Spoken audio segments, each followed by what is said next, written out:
पहला दिन है इसलिए तालियां बजा रहे हो, आइंदा से नहीं बजानी है ना। तालियां किस खुशी के अंदर, तालियां खुशी में बजती है।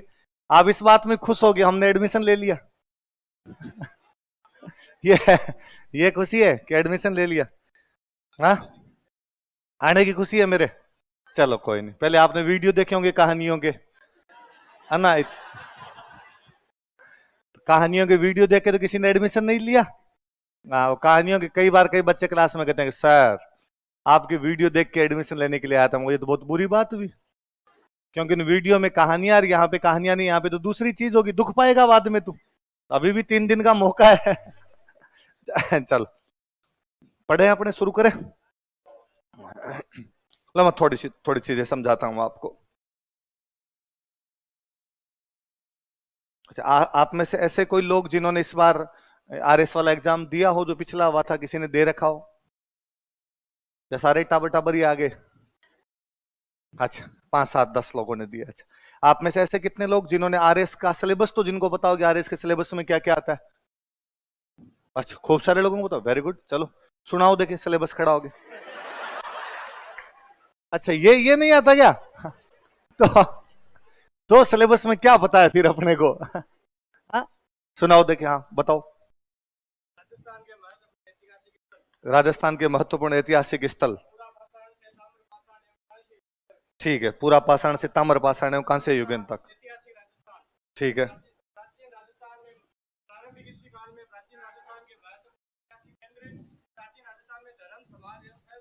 अच्छा,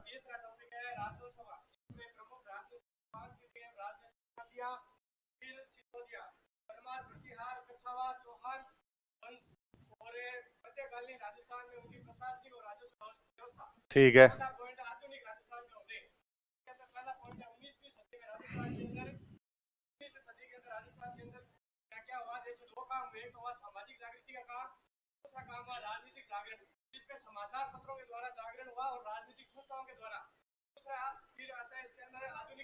अरे कौन तुम्हारे काम की बात नहीं है। हाँ,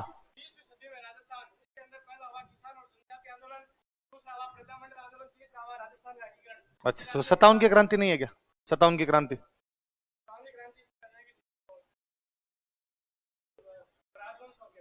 राजवंशों में राजाओं ने की थी 57 की क्रांति। कोई नहीं, शाबाश, फिर वेरी गुड, शाबाश, बैठ जाओ। आप इतना याद करके, ये भी खूब बड़ी बात। आप बाकी लोग भी देखना, किसी भी सब्जेक्ट को पढ़ने से पहले उस सब्जेक्ट का सिलेबस पता होना चाहिए।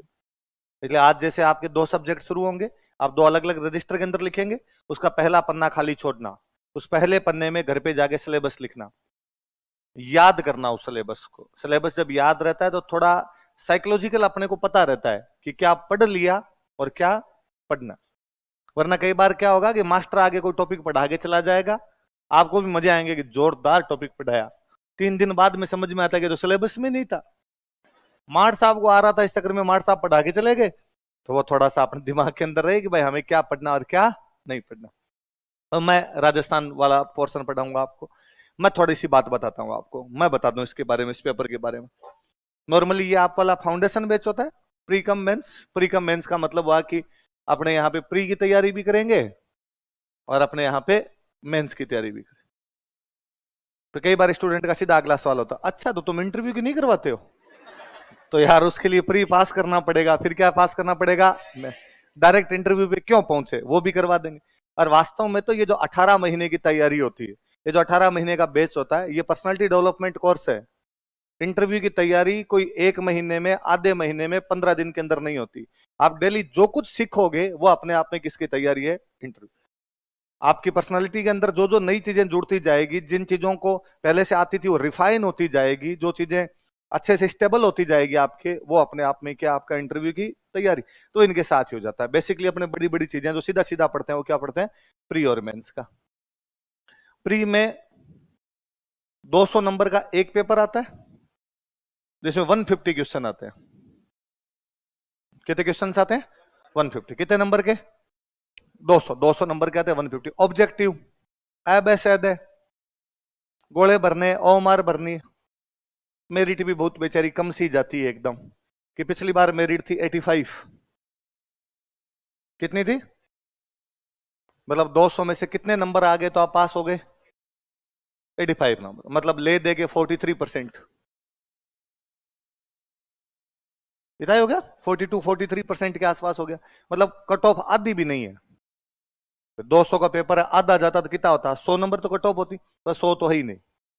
कट ऑफ तो 100 से भी क्या रह रही है, कम रह रही। गर्ल्स वाले मामले में तो और नीचे आ गई थी, 80। तो उन वाली तो 40% ही जा रही है।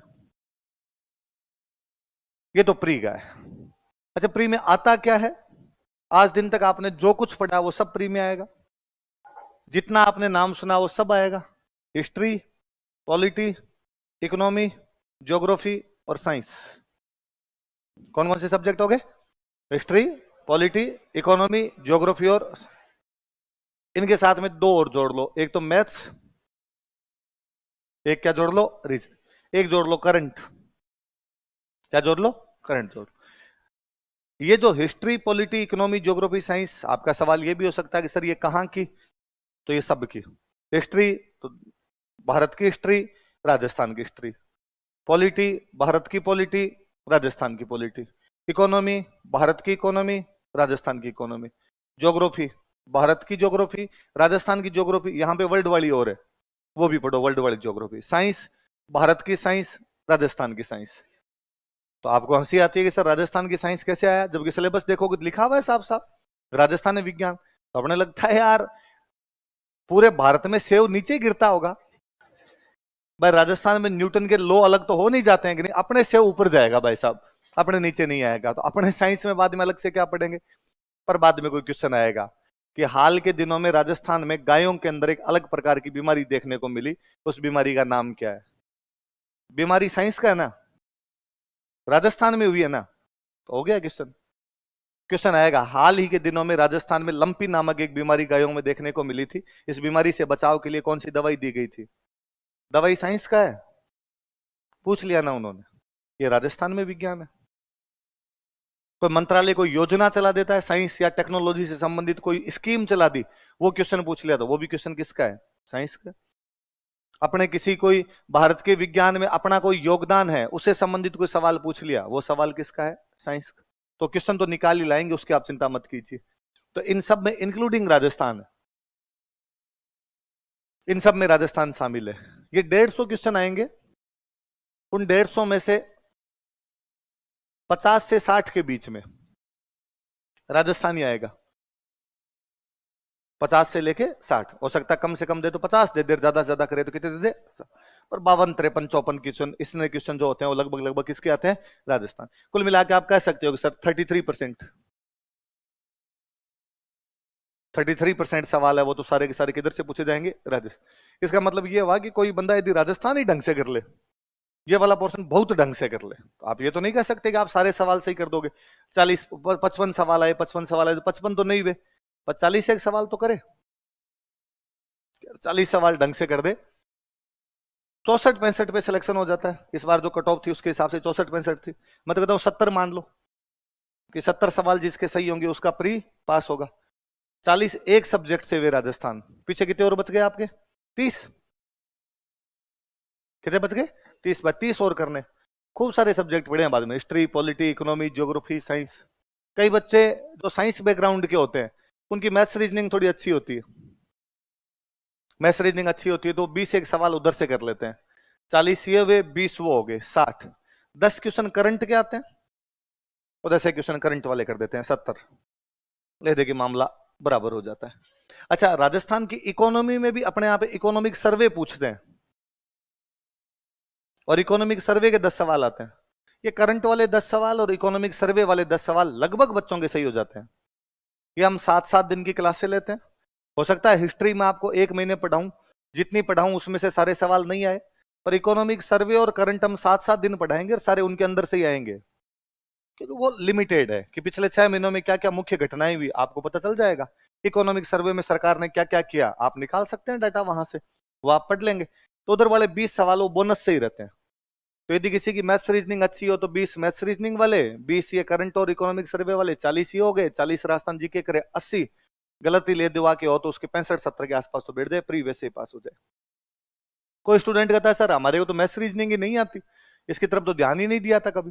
और 10th जैसे ही पास हुई थी, सबसे पहले दिल में ये सुकून महसूस किया था कि मैथ्स से तो पीछा छूटा है ना। अब अपने मैथ्स से तो कोई लेना देना नहीं है। तो यदि आपको मैथ्स रीजनिंग नहीं आती है तो आपने जो अपना आर्ट्स का सब्जेक्ट पढ़ा है वो आता होगा। हो सकता है आपकी ज्योग्राफी अच्छी हो तो आपके 15 सवाल ज्योग्राफी वाले सही हो जाएंगे। हो सकता है आपकी पॉलिटिकल साइंस रही हो तो आपका संविधान अच्छा होगा तो संविधान के क्वेश्चन हो जाएंगे। किसी की इकोनॉमी अच्छी है तो उसके इकोनॉमी वाले हो जाएंगे। वो बैलेंस करता है पूरा पूरा। तो राजस्थान वाला पोर्शन कोई ढंग से थोड़ा सा पढ़ लेता है तो थोड़ा प्री पास करने में सहूलियत रहती है, प्री पास करने में बाद में दिक्कत नहीं है। फिर राजस्थान वाला पोर्शन मेंस के अंदर वो कहते हैं कि हम 25% पूछेंगे। कितना पूछेंगे? 25% की बात। एक पेपर यदि 200 नंबर का है तो उसमें 50 नंबर के हम क्या पूछ लेंगे? राजस्थान। मेंस में 3 पेपर, फर्स्ट सेकंड और थर्ड, ये तीनों तो जीके जीएस के। जो आपने प्री में पढ़ा था वो तो सब कुछ आएगा ही कि हिस्ट्री, पॉलिटी, इकोनॉमी, ज्योग्राफी ये तो आना ही है। Economy, geography, science. Maths reasoning नहीं आएगी, मैथ्स रीजनिंग हटा दी गई। थोड़े सब्जेक्ट उन्होंने और जोड़े और उन्होंने कहा कि हम तो आपसे पबेड भी पूछेंगे, पब्लिक एडमिनिस्ट्रेशन पूछेंगे हम आपसे। उन्होंने कहा कि हम तो आपसे एथिक्स पूछेंगे। 6 वो छोटे छोटे सब्जेक्ट और जोड़े इन्होंने। उनका जैसे हम लॉ पूछ लेंगे आपसे, जैसे हम आपसे साइकोलॉजी पूछ लेंगे, सोशियोलॉजी पूछ लेंगे, मैनेजमेंट पूछ लेंगे आपसे, कोई योगा स्पोर्ट्स पूछ लेंगे हम आपसे, ऑडिटिंग पूछ लेंगे। ऐसे उन्होंने कई सब्जेक्ट और जोड़ दिए। तो 6 वो छोटे छोटे सब्जेक्ट हो, 6 ये, 2 सब्जेक्ट ये, 8, 5 सब्जेक्ट ये हो गए। कितने हो गए? 13। ये 5 ऐसे सब्जेक्ट हैं जो प्री में भी पूछे जाएंगे और मेंस में भी पूछे जाएंगे। तो अपने करते ये हैं कि भाई ये वाले सब्जेक्ट तो अपने इतने अच्छे हो जाएं कि प्री तो निकले वो निकले, और कम से कम मेंस वाले टाइम में इनको दोबारा पढ़ने की आवश्यकता ना पड़े। इसलिए जब पढ़ाते हैं तो दोनों चीजें एक साथ पढ़ाते हैं, प्री की चीजें भी पढ़ाते हैं और वो भी पढ़ाते हैं, मेंस वाली पढ़ाते हैं। तो कई बार स्टूडेंट को ये आगे पूछता है कि सर ये जो बैच है इसमें पहले प्री का पढ़ाओगे या पहले मेंस का पढ़ाओगे? दोनों एक साथ, दोनों एक साथ। आप चीजों को ऐसे बाइफरकेट नहीं कर सकते कि प्री प्री वाला पहले पढ़ेंगे और मेंस वाला बाद में पढ़ेंगे। फिर अपने यहां वाला जो सिलेबस है उस सिलेबस में 15 वर्ड्स का क्वेश्चन आता है। मेंस में कितने वर्ड्स के क्वेश्चन है? अब प्री में एक क्वेश्चन है, प्री में एक क्वेश्चन है कि संगीत राज नामक पुस्तक किसके द्वारा लिखी गई? ऑप्शन है उसका कुंभा। क्या उत्तर? कुंभा। मेंस के अंदर वो पूछ लेता है संगीत राज के बारे में आप क्या जानते हो? लिखना तो सेम वही है, वहां ऑप्शन दे दिया, यहां लिखना पड़ेगा कि संगीत राज नामक पुस्तक कुंभा द्वारा लिखी गई थी। तो अब इसमें प्री वाले फैक्ट में मेंस वाले में चेंज कहां आया? मुझे अब भी याद है 2010 या 2012 में आरपीसी ने सीधा सीधा मेंस में क्वेश्चन पूछ लिया, कुंभा के पिताजी का नाम बताइए। मोकल। अब आप कहने को कह सकते हो कि सर ये तो प्री का फैक्ट है, ऐसे तो कौन पूछता? उन्होंने मेंस में पूछा। तो जब 15 वर्ड्स के क्वेश्चन पूछे जाएंगे तो फिर प्री और मेंस वाला अंतर वैसे भी क्या हो जाएगा? गायब हो जाएगा। तो दोनों चीजें अपने को एक साथ ही पढ़नी पड़ती है। हाँ, कुछ मेंस वाली चीजें इसमें हिंदी इंग्लिश और वो मैं जोड़नी भूल गया कि जो चौथा पेपर होगा पूरी तरीके से, वो चौथा पेपर किसका होगा? हिंदी इंग्लिश का। उसमें 120 नंबर की आएगी हिंदी और 80 नंबर की क्या आएगी? इंग्लिश आ जाएगी। उसके अंदर एक भाषा का पेपर होगा। वो भाषा, मैथ्स रीजनिंग ऐसे सब्जेक्ट हैं जो केवल प्री में आएंगे, मेंस में नहीं आएंगे। हिंदी इंग्लिश ऐसे सब्जेक्ट है जो केवल मेंस के अंदर आएंगे, प्री में प्री वाली कट ऑफ भी 3 बार से ये अटेम्प्ट हुआ है, चौथा रिजल्ट अभी तक आया नहीं। एक बार 800 नंबर का पेपर होता है, एक बार इसकी कट ऑफ गई थी 350, एक बार इसकी कट ऑफ गई 327, पिछली बार इसकी कट ऑफ थी 344। इसका मतलब 50% तो ये भी क्रॉस नहीं हो रही है। 50% छोड़ो, ये 45% ही क्रॉस नहीं हो पा रही है। 45% भी करो तो भी नंबर इससे ज्यादा होते हैं, वो भी क्रॉस नहीं कर पा रही है। ये तो उससे भी नीचे रह रही है मेरिट। मतलब सामान्य बुद्धि का आदमी को ढंग से चीजें तैयार कर ले तो उनके भी सिलेक्शन होते हैं। कोई ज्यादा माथापच्ची करने की आवश्यकता, वरना कई बार इस एग्जाम को देख के लोग डरते हैं और लोगों को लगता है भगवान जाने क्या पूछेंगे, कितने इंटेलिजेंट लोग आएंगे। यदि इतने इंटेलिजेंट लोग इसके अंदर आते तब तो मेरिट 800 में से 700 जानी चाहिए। इसलिए हम लोगों का लेवल तो एक लेवल पर आके बराबर सा हो जाता है। यह हो सकता है कि कोई बच्चा पहले थोड़ा सा पढ़ के आया तो 19-20 का फर्क है, वो पहले से 20 है, आप पढ़ के सीख जाओगे। ऐसी इसमें कोई चीज नहीं होती जो आप पढ़ के नहीं सीख सकते। आप सिलेबस देखेंगे तो सिलेबस में लिखा हुआ है सामान्य अध्ययन। क्या लिखा हुआ है? वो सामान्य आदमी पढ़ सकता है, सामान्य बुद्धि हो वो इन चीजों को कर सकता है, उसके लिए किसी विशेष अध्ययन की आवश्यकता नहीं है। तो पहले पढ़ी तो ये सिस्टम तो सीधा सीधा कि प्री और मेंस। इंटरव्यू में लगभग चीजें आपके राजस्थान की होती है। क्यों? खूब सारी चीजें आपसे राजस्थान की पूछते हैं। कारण होता है, एक तो चूंकि आप राजस्थान के रहने वाले हो, इसलिए राजस्थान के बारे में आपको होना चाहिए पता। दूसरा, क्योंकि आपकी सर्विस भी राजस्थान में होगी, तो यदि आप जिन जगह पर आपकी पोस्टिंग होगी उन जगह के बारे में, उस क्षेत्र के बारे में, उस राज्य के बारे में नहीं जानते हैं, तो बाद में आपको सर्विस क्यों करवाई जाए यहाँ पे। तो वो भी एक रहता है कि यार इनसे राजस्थान के क्वेश्चन ज्यादा पूछे जाने चाहिए। ये वाला पोर्शन जो होता है, स्टेट पीसीएस जितने भी होते हैं वो अपने अपने राज्य का ज्यादा पूछते ही हैं। गुजरात की पीसीएस होगी तो ज्यादा किसका पूछेगी? गुजरात का। अपनी पीसीएस तो ज्यादा किसका पूछ लेगी? राजस्थान का। आई बात समझ? अच्छा, मैं इस राजस्थान वाले की वापस बात करूं। अपने कहेंगे सर राजस्थान वाले में क्या क्या पूछेंगे, तो वापस वही जो 5-6 सब्जेक्ट है उनमें सब में राजस्थान का portion, history, polity, economy, geography, science, current. History में राजस्थान का पोर्शन, पॉलिटी में, इकोनॉमी, ज्योग्राफी में, साइंस में, करंट में, इन सब में राजस्थान का पोर्शन पूछ लिया जाएगा। अभी मैं जो इस हिस्ट्री के साथ में अपने एक चीज और जोड़ते हैं, हिस्ट्री के साथ अपने जोड़ते हैं कल्चर। क्या जोड़ते हैं? ये हिस्ट्री और कल्चर अभी हम शुरू करेंगे। इसके ले दे के क्वेश्चन आते हैं 20 15 से 20 के बीच में क्वेश्चन होते हैं। कोई 16-17 भी हो सकते हैं, हो सकता है वो 18-19 हो जाए, हो सकता है वो 13-14 हो जाए। पर ले दे के रेशियो ये रहता है कि वो 16-17 क्वेश्चन हर बार आते हैं, 20 तक वो चले जाते हैं क्वेश्चन, 20 के आसपास क्वेश्चन आ जाते हैं। इन 20 का रेशियो भी ये रहता है कि वो हिस्ट्री के क्वेश्चन पूछते हैं मान लो 7-8, और कल्चर के क्वेश्चन पूछेंगे 10-12। तो कल्चर के थोड़े ज्यादा होते हैं और हिस्ट्री के क्वेश्चन क्या होते हैं? कम होते हैं। फिर इन सब का ये रेशियो रहता है भाई, उधर 2 हिस्ट्री कल्चर 2 है तो दोनों के 10-10 मिलाओ तो 20 हो गए। बाकी सबके भी, ज्योग्राफी के भी वो 15-16 सवाल पूछेंगे। इन सालों में पॉलिटी के भी उन्होंने 13-14 सवाल पूछने शुरू कर दिए। इकोनॉमिक सर्वे सीधा सीधा 10-1 सवाल पूछ लेते हैं। करंट के जो सवाल आते हैं उनके अंदर भी से 7-8 जो सवाल होंगे वो राजस्थान की करंट के आ जाएंगे। तो वो राजस्थान वाला पोर्सन अच्छा खासा सा पूछ लेते हैं आपसे। अभी अपने ये शुरू करेंगे, एक तो हिस्ट्री वाला पोर्शन और कौन सा? कल्चर। ये पोर्शन इसलिए भी थोड़ा ज्यादा महत्वपूर्ण होने लग गया कि इंडियन हिस्ट्री को आजकल गायब ही कर दिया। इंडियन हिस्ट्री अपने एग्जाम के अंदर पूछी नहीं जा रही। एंशियंट मिडिवल पढ़ने को अपने पढ़ेंगे, वो भी पढ़ेंगे, पर सवाल अब उनके ज्यादा नहीं आ रहे। अब हिस्ट्री के सवाल तो पूछने हैं, तो इंडियन के नहीं पूछोगे फिर कौन सी हिस्ट्री की पूछोगे? राजस्थान। कहीं ना कहीं से तो बैलेंस होगा। अच्छा, ऐसा कोई आवश्यक नहीं कि मैं कहूँ कि अगली बार भी ऐसा ही होगा। हो सकता है अगली बार वो इंडियन हिस्ट्री की पूछ ले, पर अभी तक का जो ट्रेंड है पिछले 3-4 साल का, वो ट्रेंड ये कहता है कि आजकल हिस्ट्री के कम आ रहे हैं, इंडियन हिस्ट्री के कम आ रहे हैं और राजस्थान हिस्ट्री के क्या आ रहे हैं सवाल थोड़े ज्यादा आ रहे हैं। आज अपने हिस्ट्री शुरू करेंगे, तो हेडिंग डालो राजस्थान का इतिहास, हिस्ट्री ऑफ राजस्थान। राजस्थान का इतिहास, हिस्ट्री ऑफ राजस्थान।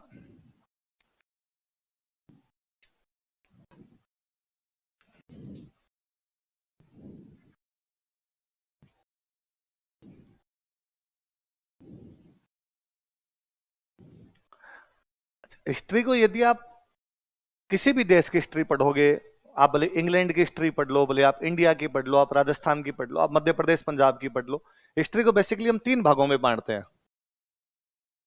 प्राचीन, एंशियंट, मध्यकाल मतलब मिडिवल, और आधुनिक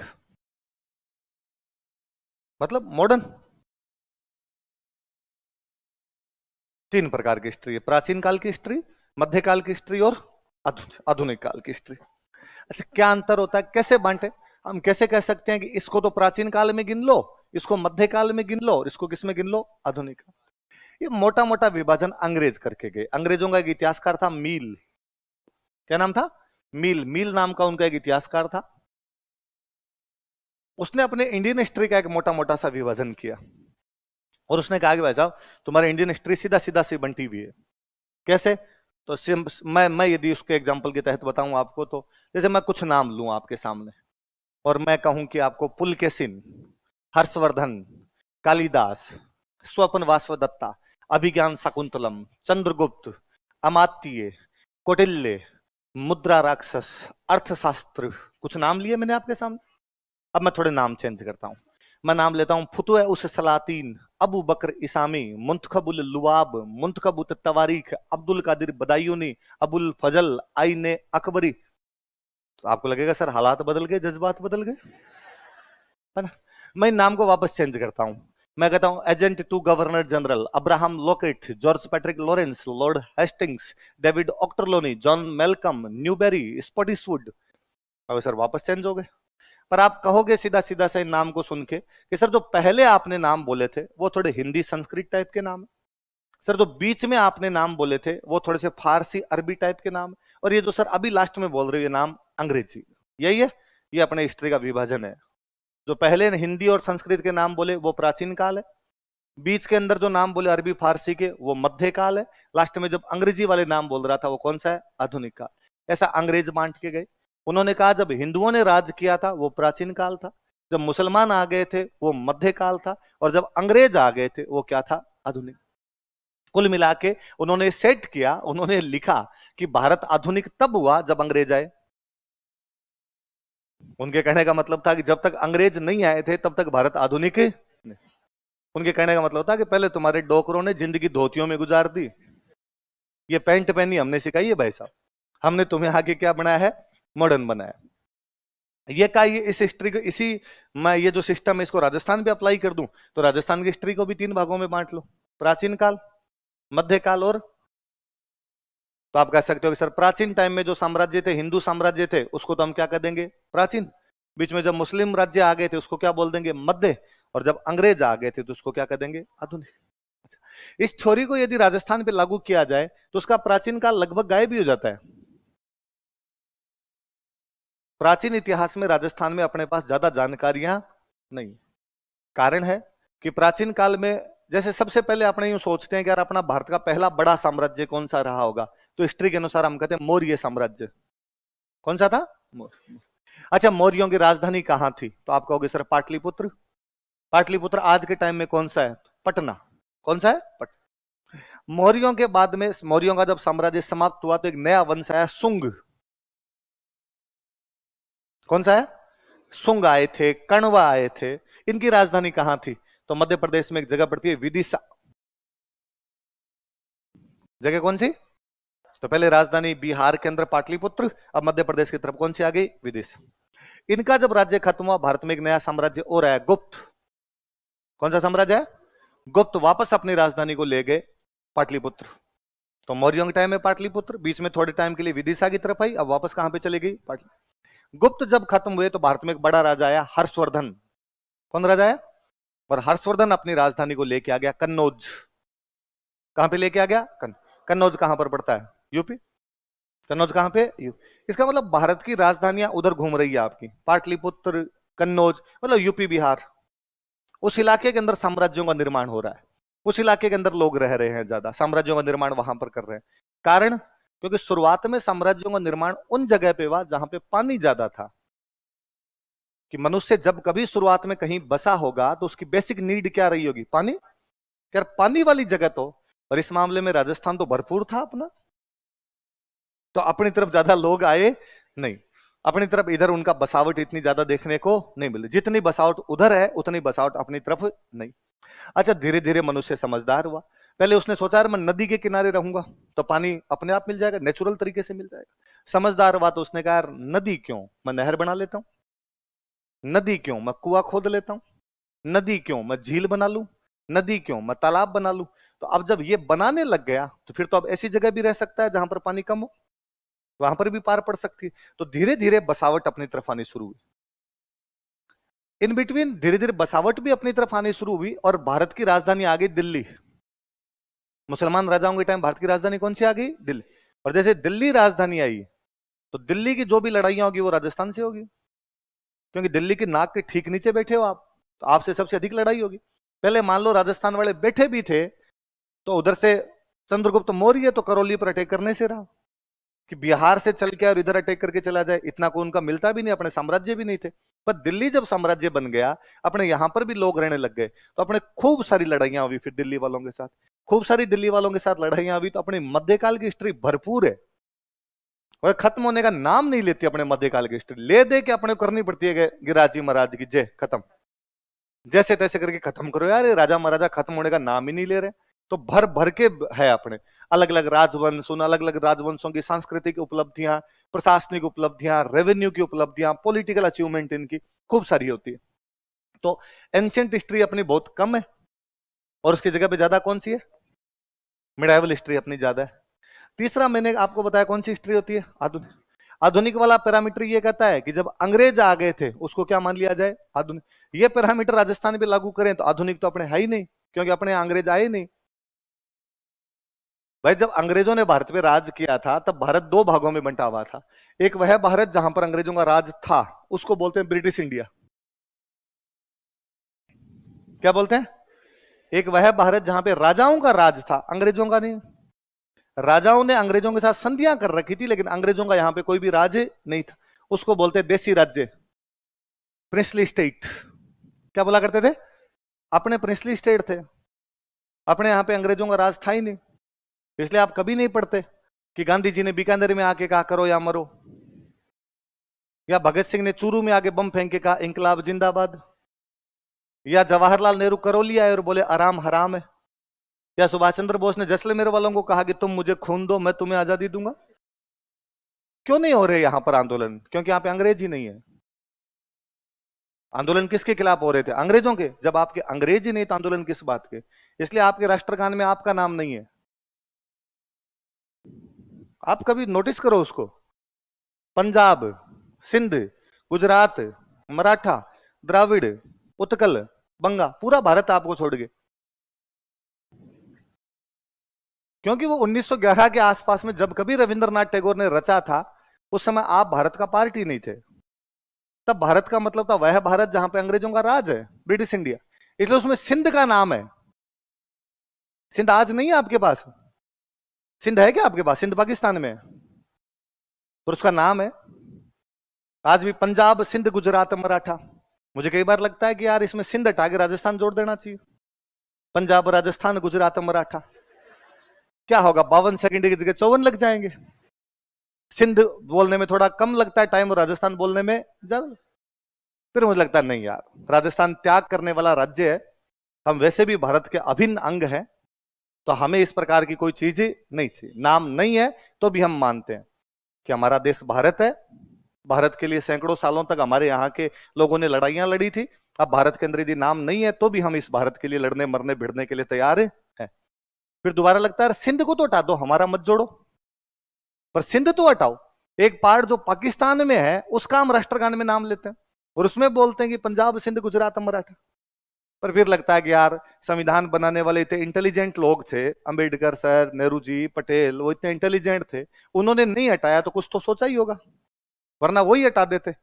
तो उन्होंने या तो ये दिमाग लगाया होगा आज तो नहीं है अपने पास, कल तो लेना ही है, लेना तो है उसको वापस। ठीक है, पिछली 2-3 पीढ़ियां बेलखनी निकल गई। अपने वाली पीढ़ी, अपने से पहले वाली पीढ़ी, उससे पहले वाली पीढ़ी में दम नहीं था, नहीं ले पाए। क्या पता आगे सपूत पैदा होंगे, आज नहीं तो कल होंगे, सिंध को वापस लेंगे। और सिंध को वापस लेंगे उस दिन हमें राष्ट्रगान चेंज करने की आवश्यकता नहीं पड़ेगी, सिंध वैसे वैसे एग्जैक्टली रह जाएगा। मुझे 2 डिसीजन बड़े जोरदार लगते हैं। ये तो सिंध वाला, एक हमारे एक राज्य का नाम है पश्चिमी बंगाल। राज्य का नाम क्या है? कोई पूछ ले कि तुम्हारा पूर्वी बंगाल कहां है, तो वो तो हमारे पास है ही नहीं। भाई पहले बंगाल के 2 हिस्से थे, एक था पूर्वी बंगाल, एक था पश्चिम बंगाल। फिर पूर्वी बंगाल मिल गया पाकिस्तान को, और पाकिस्तान उसको बोलना शुरू कर देता पूर्वी पाकिस्तान। फिर वो पूर्वी पाकिस्तान या पूर्वी बंगाल अलग हो गया और वो बन गया बांग्लादेश। तो अपने पास केवल क्या बचा? पश्चिम बंगाल। हिसाब तो ये कहता है कि हम पश्चिम बंगाल का नाम चेंज करते और खाली बंगाल। पश्चिम तो तब है जब पूर्व हो। भाई कल को कोई कहते राजस्थान का नाम उत्तरी राजस्थान कर दो, तो दक्षिणी का है? दक्षिणी होता है तभी तो उत्तरी की वैल्यू है, कोई सापेक्ष है, रिलेटिव चीजें। पर फिर भी हम उसका नाम क्या है? पश्चिमी। तो मुझे लगता है यहां भी अपने दिमाग में कि आज नहीं तो कल लेना है। उधर वाला वापस मिलाएंगे, उधर वाला मिलाएंगे, तब अपने वाले का नाम चेंज करने की आवश्यकता नहीं पड़ेगी। बीच में ममता दीदी ने कहा था कि नाम चेंज करो, दीदी सीएम है उधर की, तो दीदी ने कहा चेंज करो। हुआ क्या कि एक बार कोई सीएम की मीटिंग थी, सारे सीएम आए हुए थे, एनडीसी की मीटिंग थी, आपके राष्ट्रीय विकास परिषद जो है, उस राष्ट्रीय विकास परिषद की एक बैठक थी। और उसमें जब मुख्यमंत्री भाषण देते हैं तो अल्फाबेटिकल ऑर्डर में भाषण देते हैं कि पहले असम वाले बोलेंगे, अरुणाचल वाले बोलेंगे, आंध्र प्रदेश वाले बोलेंगे, बिहार वाले बोलेंगे, ABCD वैसे बोलते। अब यूं पहले असम वाले बोले, बोल के चले गए, आंध्र प्रदेश वाले बोले, वो बोल के चले गए, अरुणाचल वाले बोले, वो बोल के चले गए। लास्ट में दीदी अकेली बची, वेस्ट बंगाल। W के बाद तो XYZ है, XYZ पे तो कोई आता भी नहीं है। तो दीदी ने बाद में कहा कि मैं ये वेस्ट हटा दूंगी और मैं मेरे राज्य का नाम केवल रखूंगी बंग। क्या रखूंगी? बंग। पंजाब, सिंध, गुजरात, मराठा, द्राविड़, उत्कल, बंग। बंगाल नहीं है, बंग है। तो मैं इसका नाम केवल क्या रखूंगी? बंग। पर उन्होंने सेंटर के पास भेजा, पर ये नाम चेंज करना नहीं करना ये भी किसके हाथ में है? सेंटर।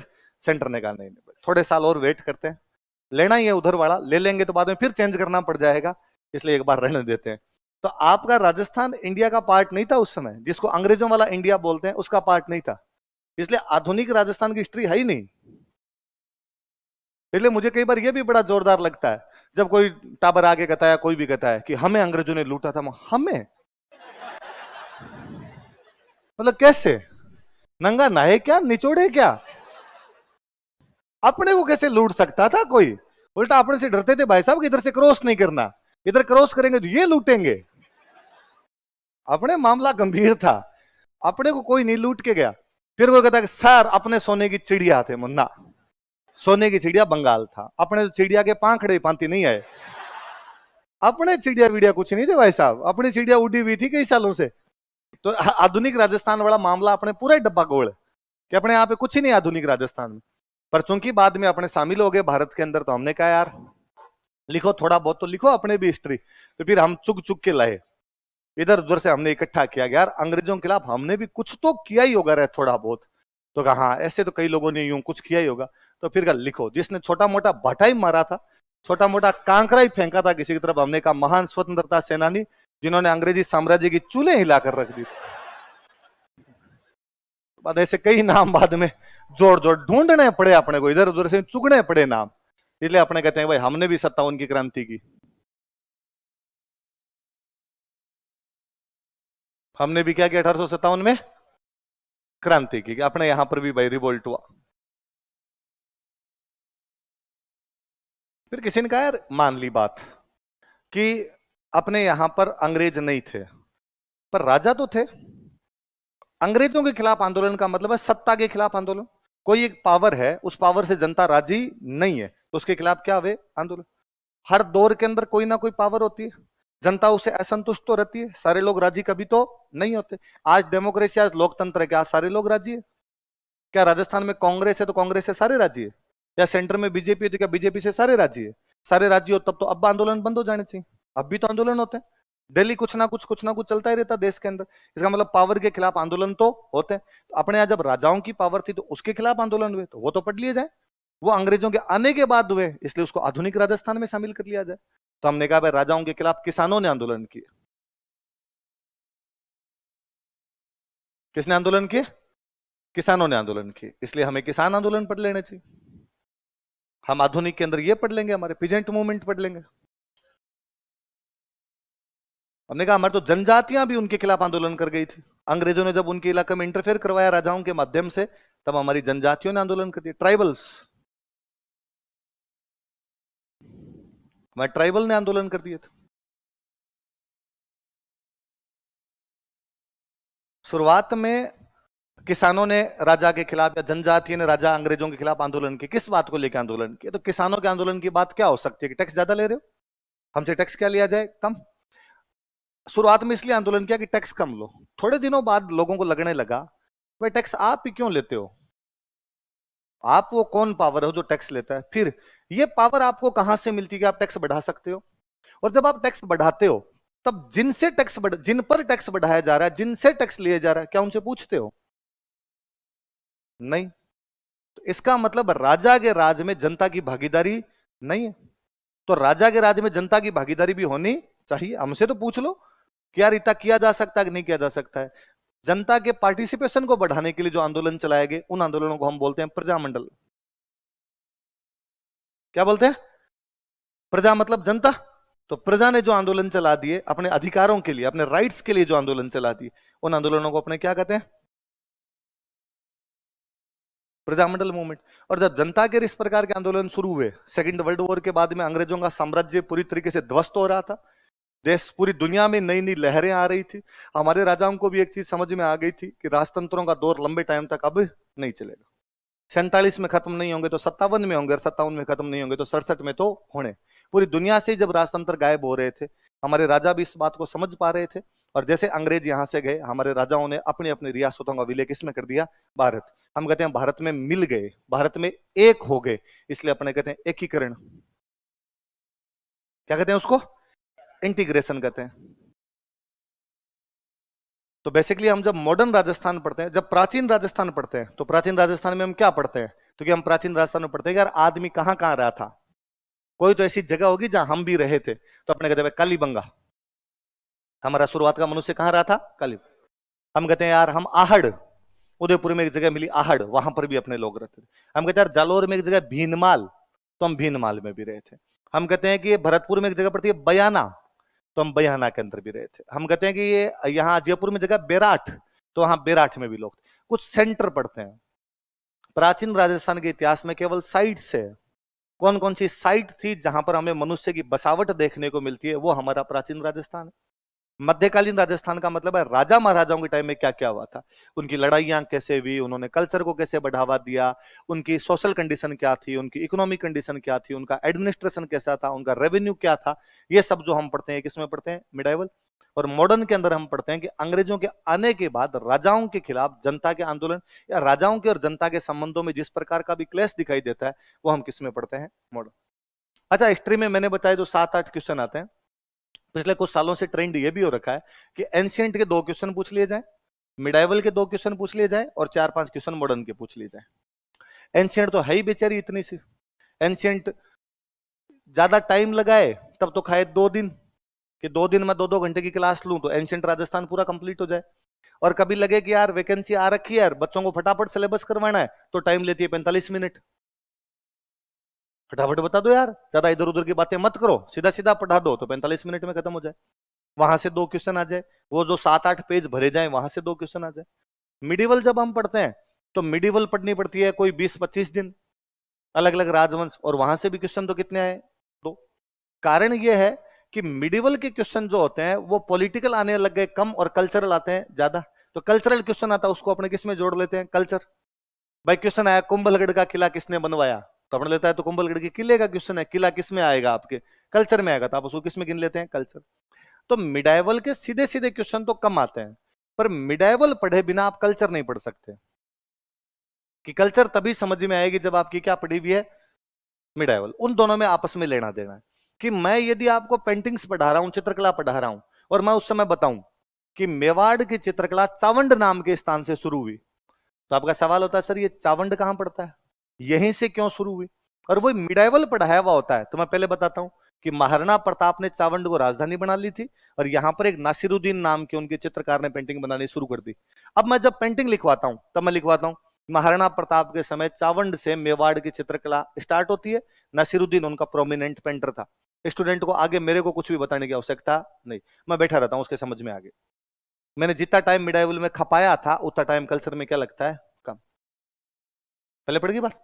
मॉडर्न वाले क्वेश्चन 4-5 क्वेश्चन आ जाते हैं। तो प्रॉपर हिस्ट्री जिसको आप कहते हो, कल्चर हटा दो, यदि केवल हिस्ट्री पूछते हो तो हिस्ट्री में सबसे अधिक क्वेश्चन यदि किसी पोर्शन के आते हैं तो वो पोर्शन कौन सा है? मॉडर्न। कौन सा पोर्शन है?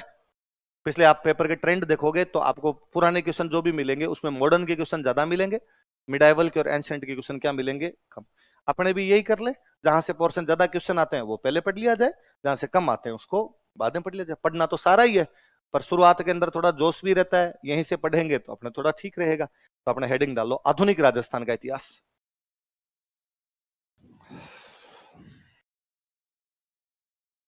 हिस्ट्री ऑफ मॉडर्न राजस्थान, आधुनिक राजस्थान का इतिहास। हिस्ट्री ऑफ मॉडर्न राजस्थान, आधुनिक राजस्थान का इतिहास।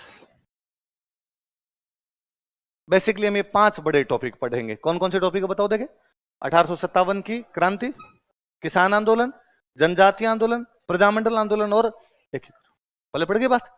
5 टॉपिक मान लो, 3-3 दिन का सा काम मान लो आप, तो ले देके 15 एक दिन के अंदर अपना मॉडर्न राजस्थान क्या हो जाता है? 14-15 दिन के अंदर सिस्टम खत्म हो जाता है। लिख लो, ये टॉपिक उतार लो ताकि याद तो रहे आपको हम क्या क्या पढ़ेंगे।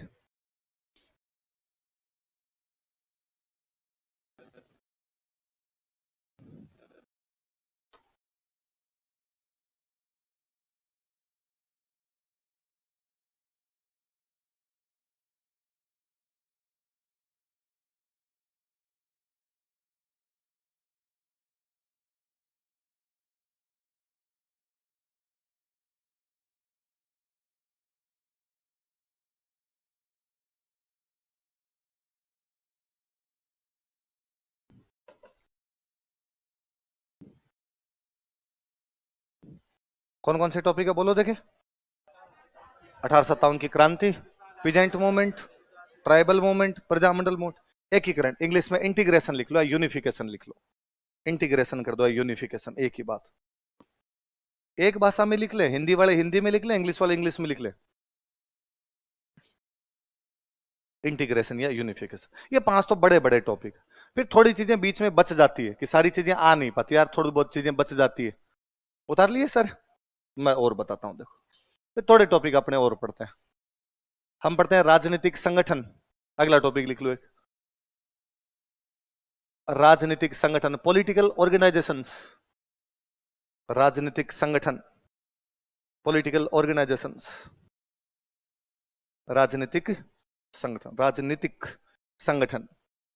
अच्छा, एक अपने सोशल, एक इंस्टीट्यूट हुआ, सोशल ऑर्गेनाइजेशन हुआ, जिसने राजस्थान में बड़ा प्रभाव छोड़ा था, राजस्थान क्या पूरे भारत में प्रभाव छोड़ा था, आर्य समाज। आर्य समाज का नाम तो सुना होगा, लिख लो ये भी, आर्य समाज। तो आर्य समाज का पढ़ेंगे भाई, राजस्थान में आर्य समाज वालों का क्या योगदान था, क्यों अपने हर चीज पे उनकी छाप दिखाई देती है बाद में। आर्य समाज, ये भैया जब अभी सिलेबस बता रहे थे तब इन्होंने एक टॉपिक बोला कि सर समाचार पत्रों के माध्यम से जागृति कैसे आई थी, तो हम समाचार पत्रों के बारे में पढ़ेंगे, न्यूज़पेपर्स। तो हेडिंग डाल दो एक, समाचार पत्र।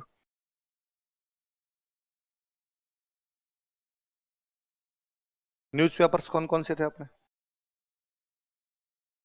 अच्छा, फिर जब इतना लंबा चौड़ा मूवमेंट पढ़ते हैं तो इसमें ज्यादातर फ्रीडम फाइटर के नाम आ जाते हैं, फिर भी कुछ फ्रीडम फाइटर बच जाते हैं, तो बच जाते हैं तो उनको बाद में अलग से पढ़ना पड़ता है। तो आप लिख सकते हो स्वतंत्रता सेनानी, फ्रीडम फाइटर्स,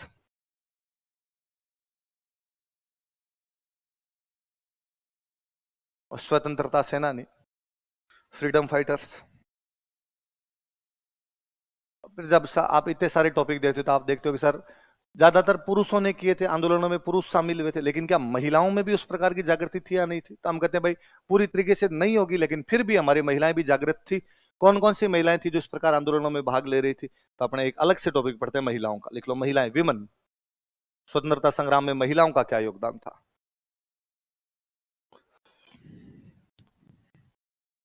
तो महिलाएं, तो ले देगी कितने टॉपिक वे? 10। तो ये लास्ट वाले 5 टॉपिक तो है ही 2-3 दिन के, ये तो सारे मिला के 2-3 दिन में कंप्लीट हो जाते हैं। शुरुआत वाले सारे 2-2-3-3 दिन खाएंगे। तो 10 टॉपिक कौन कौन से देखो, देखिए एक बार, यूं पता रहना चाहिए कि हमारे पढ़ना क्या क्या अपने को। 57 की क्रांति पढ़नी है, किसान आंदोलन पढ़ने, जनजातियों के आंदोलन पढ़ने, प्रजामंडल के आंदोलन पढ़ने, एकीकरण। ये 5 तो बड़े टॉपिक है ना। 57 की क्रांति, 3 आंदोलन, किसान, जनजातीय, प्रजामंडल, और बाद में क्या हो गया अपना एकीकरण। आगे बात समझो। ये इधर आपके पहले राजनीतिक संगठन, फिर आप यूं मान लो सामाजिक संगठन, और सामाजिक संगठन में बड़ा संगठन कौन सा था अपना? आर्य समाज। फिर आपके समाचार पत्र, स्वतंत्रता सेनानी, फ्रीडम फाइटर्स, और फिर महिलाएं जो हमारे इस मॉडर्न राजस्थान के अंदर मुख्य मुख्य महिलाएं कौन भी जिन्होंने आंदोलन के अंदर भाग लिया था, वो चीज समझ में आई। एक एक टॉपिक का पोस्टमार्टम करें, लिखो 1857 की क्रांति। 1857 ईस्वी की क्रांति, रिवोल्ट ऑफ 1857।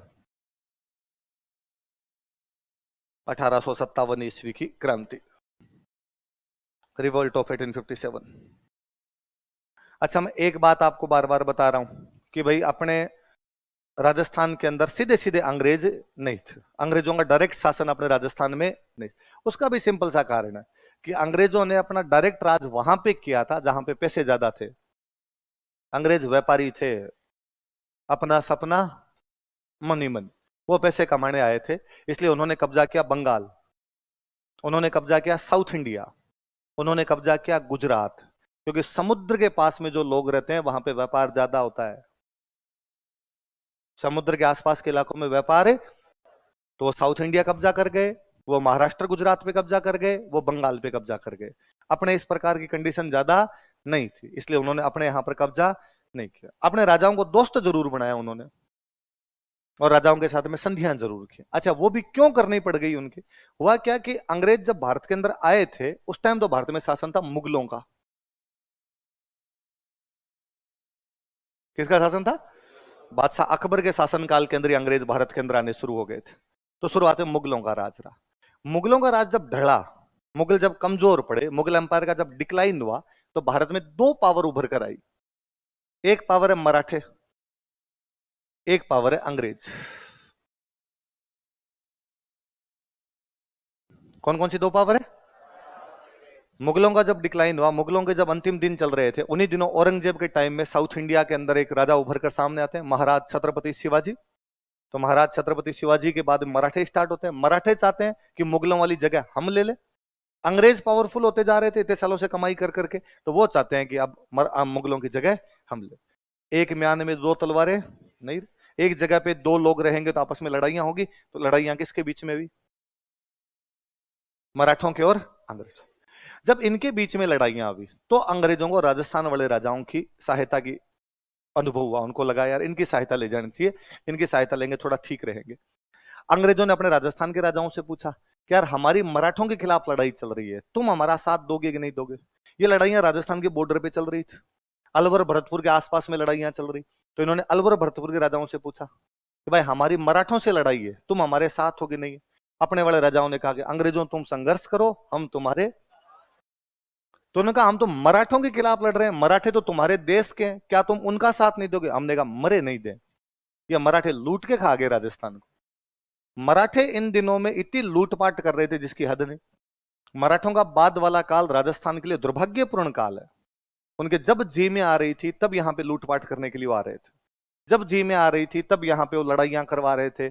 मराठे वैसे लड़ने लग गए थे कि एक राज्य में दो भाई है, दोनों राजा बनना चाहते हैं, तो मराठे एक भाई को आके कहते कि हम तेरा साथ देंगे, तेरे को राजा बना देते हैं, तू रुपए दे हमें, तो पकड़ो 10 लाख रुपए, तो मुझे राजा बनाओ। तो अब उसको लड़े, उसकी तरफ से उसको राजा बनाया, दूसरे भाई को हराया, तो जिसको हराया उसको जाकर दे तू भी रुपए दे। तो मैं किस बात के रुपए दूं? तुम भैया की तरफ से लड़े थे, ले लो। ना ना ना, लड़े तो तेरे चक्कर में ही थे, तू लड़ाई करता ही नहीं तो हम क्यों आते इतनी दूर तक? तो हमें वॉर कंपनसेशन दे, युद्ध हर जाना, तो हर जाना लेके जाते। एक भाई से लिया हर जाना, एक तरफ से लिया लड़ने के पैसे। फिर जो हारा था उसको थोड़े दिन बाद आके कहते तू बनना चाहता है? तो उसने कहा मुझे बना दो, तू रुपए दे। अब उसको बनाया, दूसरे वाले को रहा, उसे हर जाना ले गए। मराठों की लड़ाइयां अब इस प्रकार की होने लग गई थी, इसलिए अपने जितने भी राजा थे वो मराठों से नाक नाक आ रखे थे, इसलिए अपने राजा अंग्रेजों की तरफ चले गए। इसलिए 1803 में अपने दो राजाओं ने संधि कर ली। अपने दो राजा 1803 में अंग्रेजों के साथ संधि कर गए। सबसे पहले संधि करता है भरतपुर, सितंबर में भरतपुर करता है और नवंबर में अलवर कर लेता है, क्योंकि 1803 में अंग्रेजों का और मराठों का युद्ध हुआ था। अंग्रेजों और मराठों के बीच में 3 युद्ध हुए।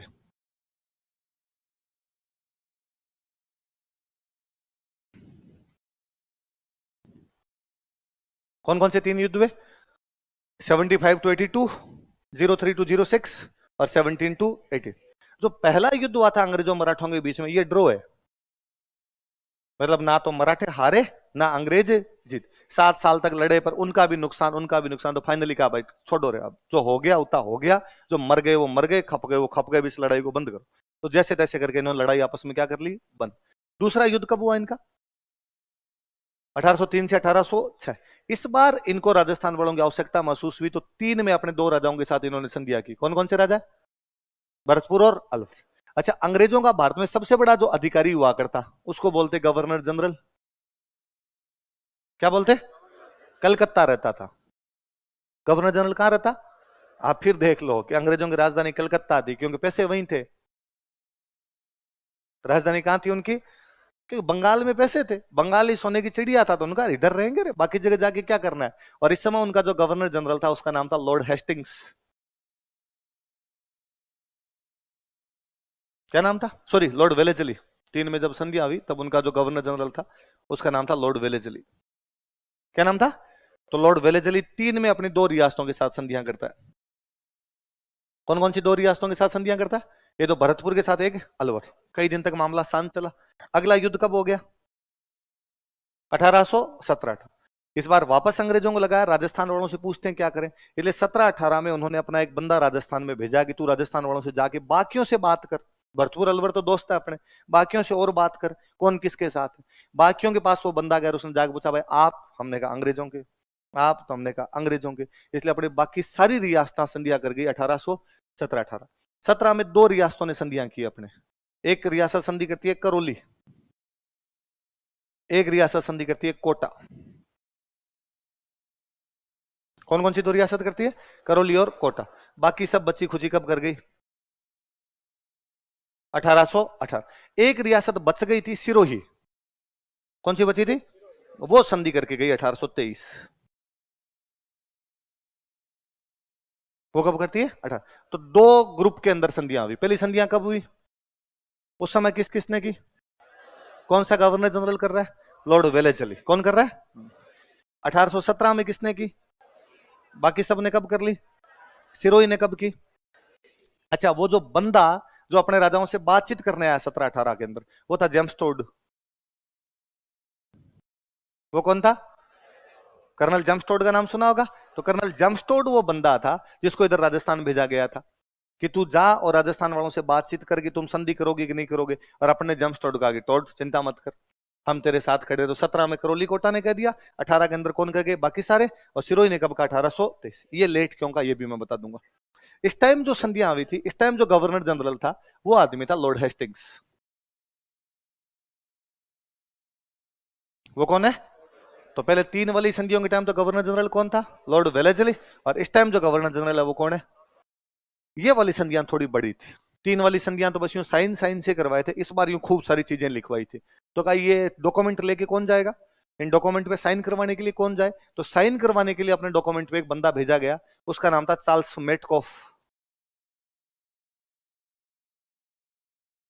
क्या नाम था बंदे का? तो कोई पूछे कि 1718 में जब संधियां हुई तब अंग्रेजों का गवर्नर जनरल कौन था? तो गवर्नर जनरल तो कौन था? Lord Hastings. जो बंदा साइन करवाने के लिए उनका एजेंट बन के आया था वो कौन था?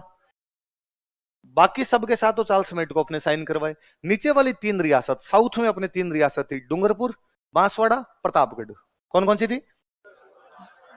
वहां पे साइन करवाने के लिए एक बंदा अलग है। वहां पे जो बंदा है उसका नाम था John Malcolm.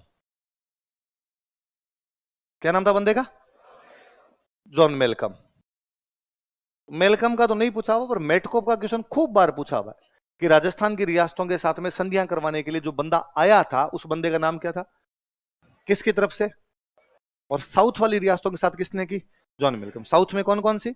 Dungarpur, Banswara south है। नीचे वाला राजस्थान है, वागड़। वागड़ बोलते हैं अपन उसको, क्या बोलते हैं? वागड़। नीचे डूंगरपुर बांसवाड़ा वाला जो इलाका है उसको क्या बोलते हैं? तो वागड़ वाली रियासतों के साथ संधियां तो कौन करता है? John Malcolm. बाकी सबके साथ साइन किसके हैं? इधर से अपने राजा के साइन, उधर से अंग्रेजों की तरफ से साइन कौन कर रहा है? और ये भेजा हुआ किसका बंदा है? वापस आओ इस बात पे। हमने पढ़ा कि भाई 1803 में कौन कौन संधि करता है? भरतपुर। उस समय गवर्नर जनरल कौन है? फिर 17 में किस किसने की? 18 में बाकी सब। सिरोही ने कब की? ये क्या बात। देखो, अपने राजस्थान में क्षेत्रफल की दृष्टि से सबसे बड़ी कोई रियासत थी तो वो रियासत थी मारवाड़। कौन सी रियासत थी? मारवाड़ रियासत सबसे बड़ी थी। मारवाड़ सबसे बड़ी रियासत हुआ करती। मारवाड़ के जिस राजा ने संधि की थी 1818 में अपने, उस राजा का नाम था मानसिंह। क्या नाम था? अच्छा, मानसिंह ने जब संधि की तो मानसिंह से अंग्रेजों ने पूछा कि भाई तू कहां का राजा है? तो उसने कहा भाई मारवाड़ का राजा हूं। तो तेरे पास कौन कौन से इलाके हैं, कितना क्षेत्र है तेरा? मैप दिखा भाई तेरा। तो उसने जब मैप दिखाया तो उसने जो मारवाड़ का मैप दिखाया तो उसने कहा भाई नागौर मेरे पास है, जोधपुर मेरे पास है, पाली मेरे पास है, बाड़मेर मेरे पास है, जालोर मेरे पास है, सिरोही मेरे पास है। बाकी सब बातें तो उसकी सही थी, पर सिरोही उसके पास नहीं था। पर उसने कहा भाई ये अंडर में ही है हमारे, अलग नहीं है। सिरोही बेचारी वैसी छोटी सी रियासत थी। तो अंग्रेजों ने यह समझा भाई सिरोही किसके अंडर में आता है? मारवाड़। तो जब यदि हम मारवाड़ से संधि कर लेंगे तो सिरोही से संधि करने की आवश्यकता। तो अंग्रेज चला चला के अपने राजाओं के पास गए थे। अंग्रेज ज्यादा करे थे कि सर दोस्त बनो यार, फ्रेंडशिप कर लो हमसे, मुझसे दोस्ती करोगे टाइप वाला फील ले रहे थे। सिरोही के पास गए नहीं। सिरोही वाले उल्टे एकदम यूं नहा धो के तैयार बैठे कि भाई हमारे पास भी अंग्रेज आएंगे और हम भी उनसे क्या करेंगे? संधि। पर अंग्रेजों का ध्यान ही नहीं। तो फाइनली सिरोही वाले अंग्रेजों के पास गए कि ऐसी क्या खता हुई, हमने कौन सी मोरनी के बाटे मारे थे? अच्छा, पूरे राजस्थान से दोस्तियां की है हमारे साथ। तो अंग्रेजों ने कहा भाई साहब आप कौन? सब मैं सिरोही का राजा हूं। ये कहां पड़ता है सिरोही? उसने मैप में दिखाया कि साहब ये रहा। अंग्रेजों का झूठ बोलते हो, ये तो मारवाड़ का भाग है। उसने किसने कहा आपको? मान सिंह ने संधि की तब कह दिया हमें 1818। अरे वो झूठ बोलता है सर। पर हम उनका भाग नहीं है, हम अलग राज्य हैं। मारवाड़ में राठौड़ वंश है, हम चौहान है। सिरोही में चौहानों का राज है। और सर आपके पास तो इतिहासकार बेटा जेम्स टोड, इससे पूछो। ये सारे दिन किताबें लिखता रहता राजस्थान, किसी को पूछो थे कि हम अंडर आते हैं क्या? अंग्रेजों ने टोड को कहा टोडने का अंदर तो नहीं आते भाई, ये तो अलग है, और बाकी मारवाड़ जो है वो अलग है। इसलिए अंग्रेज सिरोही से संधि करते हैं 23 में। सिरोही से संधि कब करते हैं? तो मैं कई बार जब बच्चों को पढ़ाता हूं कि सिरोही अंतिम रियासत थी जिसने अंग्रेजों के साथ संधि की, तो लगता है अच्छा, अंग्रेजों के साथ सबसे अंत में कौन संधि करता है? तो हमें लगता है सबसे लास्ट में कौन झुका है। ऐसी बातें नहीं करनी है अपने। आई बात समझ में कि भाई ये मारवाड़ वालों के चक्कर में संधि नहीं हो पाई, वरना सिरोही वाले तो तैयार ही बैठे थे कि हमें तो करनी है यार फ्रेंडशिप अंग्रेजों से। इतने गोरे गोरे से थे, कौन नहीं करे उनके साथ, अपने वाले सारे तैयार थे उनसे संधि करने के लिए। तो ये ध्यान रखना आपने। तो मैं ये लिखवा दूं थोड़ा सा आपको, थोड़ा सा लिखना शुरू करो अपने, बीच बीच में बात बता दूंगा दूसरी। लिखो 1803 ईस्वी में, इन 1803 एडी, 1803 ईस्वी में, इन 1803 एडी, भरतपुर तथा अलवर रियासतों ने, भरतपुर एंड अलवर स्टेट्स, भरतपुर तथा अलवर रियासतों ने, भरतपुर एंड अलवर स्टेट्स, भरतपुर तथा अलवर रियासतों ने अंग्रेजों के साथ संधियां कर ली थी। Concluded treaties with Britishers, concluded treaties with Britishers, अंग्रेजों के साथ संधियां कर ली थी। कंक्लूडेड ट्रीटीज विद ब्रिटिशर्स, अंग्रेजों के साथ में संधियां कर ली थी। कब? कौन कौन सी रियासतें? भरतपुर और अलवर। तो अंग्रेजों के साथ में क्या कर लेते हैं? उस समय अंग्रेजों का जो गवर्नर जनरल है वो कौन है? Lord well. लिख लो इस समय, दिस टाइम, इस समय, दिस टाइम लॉर्ड वेलेजली अंग्रेज गवर्नर जनरल था। Lord Wellesley was English governor general. Lord Wellesley अंग्रेज गवर्नर जनरल था। Lord Wellesley was English governor general. Lord Wellesley अंग्रेज गवर्नर जनरल था।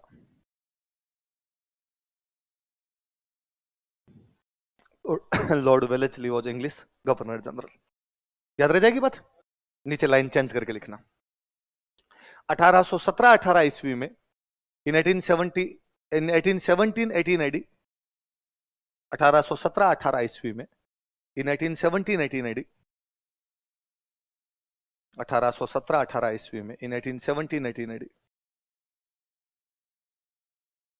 राजस्थान की अन्य रियासतों ने, राजस्थान की अन्य रियासतों ने, other princely states of Rajasthan, Rajasthan की अन्य रियासतों ने, other princely states of Rajasthan, Rajasthan की अन्य रियासतों ने अंग्रेजों से संधियां की। कंक्लूडेड ट्रीटीज विद ब्रिटिशर्स, अंग्रेजों से संधियां की। कंक्लूडेड ट्रीटीज विद ब्रिटिशर्स,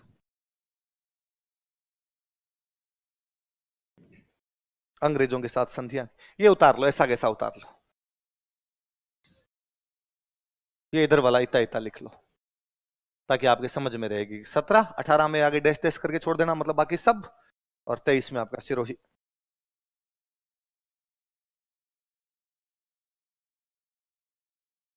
हाँ, एक ही बात।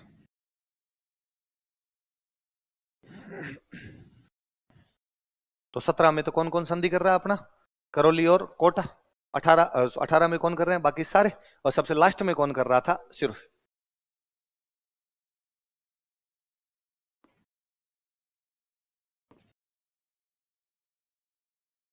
तो सिरोही वाला बॉक्स में अलग से बंद कर देना था कि आपको दिखे कि सबसे लास्ट में संधि किसने की थी? सिरोही। सिरोही पढ़ाऊंगा मैं, तब और बात कर लेंगे कौन राजा था, किसने संधि की, किसके साइन हुए, सारी बातें पढ़ेंगे। एक बार इतना सा याद रख लो अपने कि 1817 में कौन करते हैं आपके? करौली और कोटा।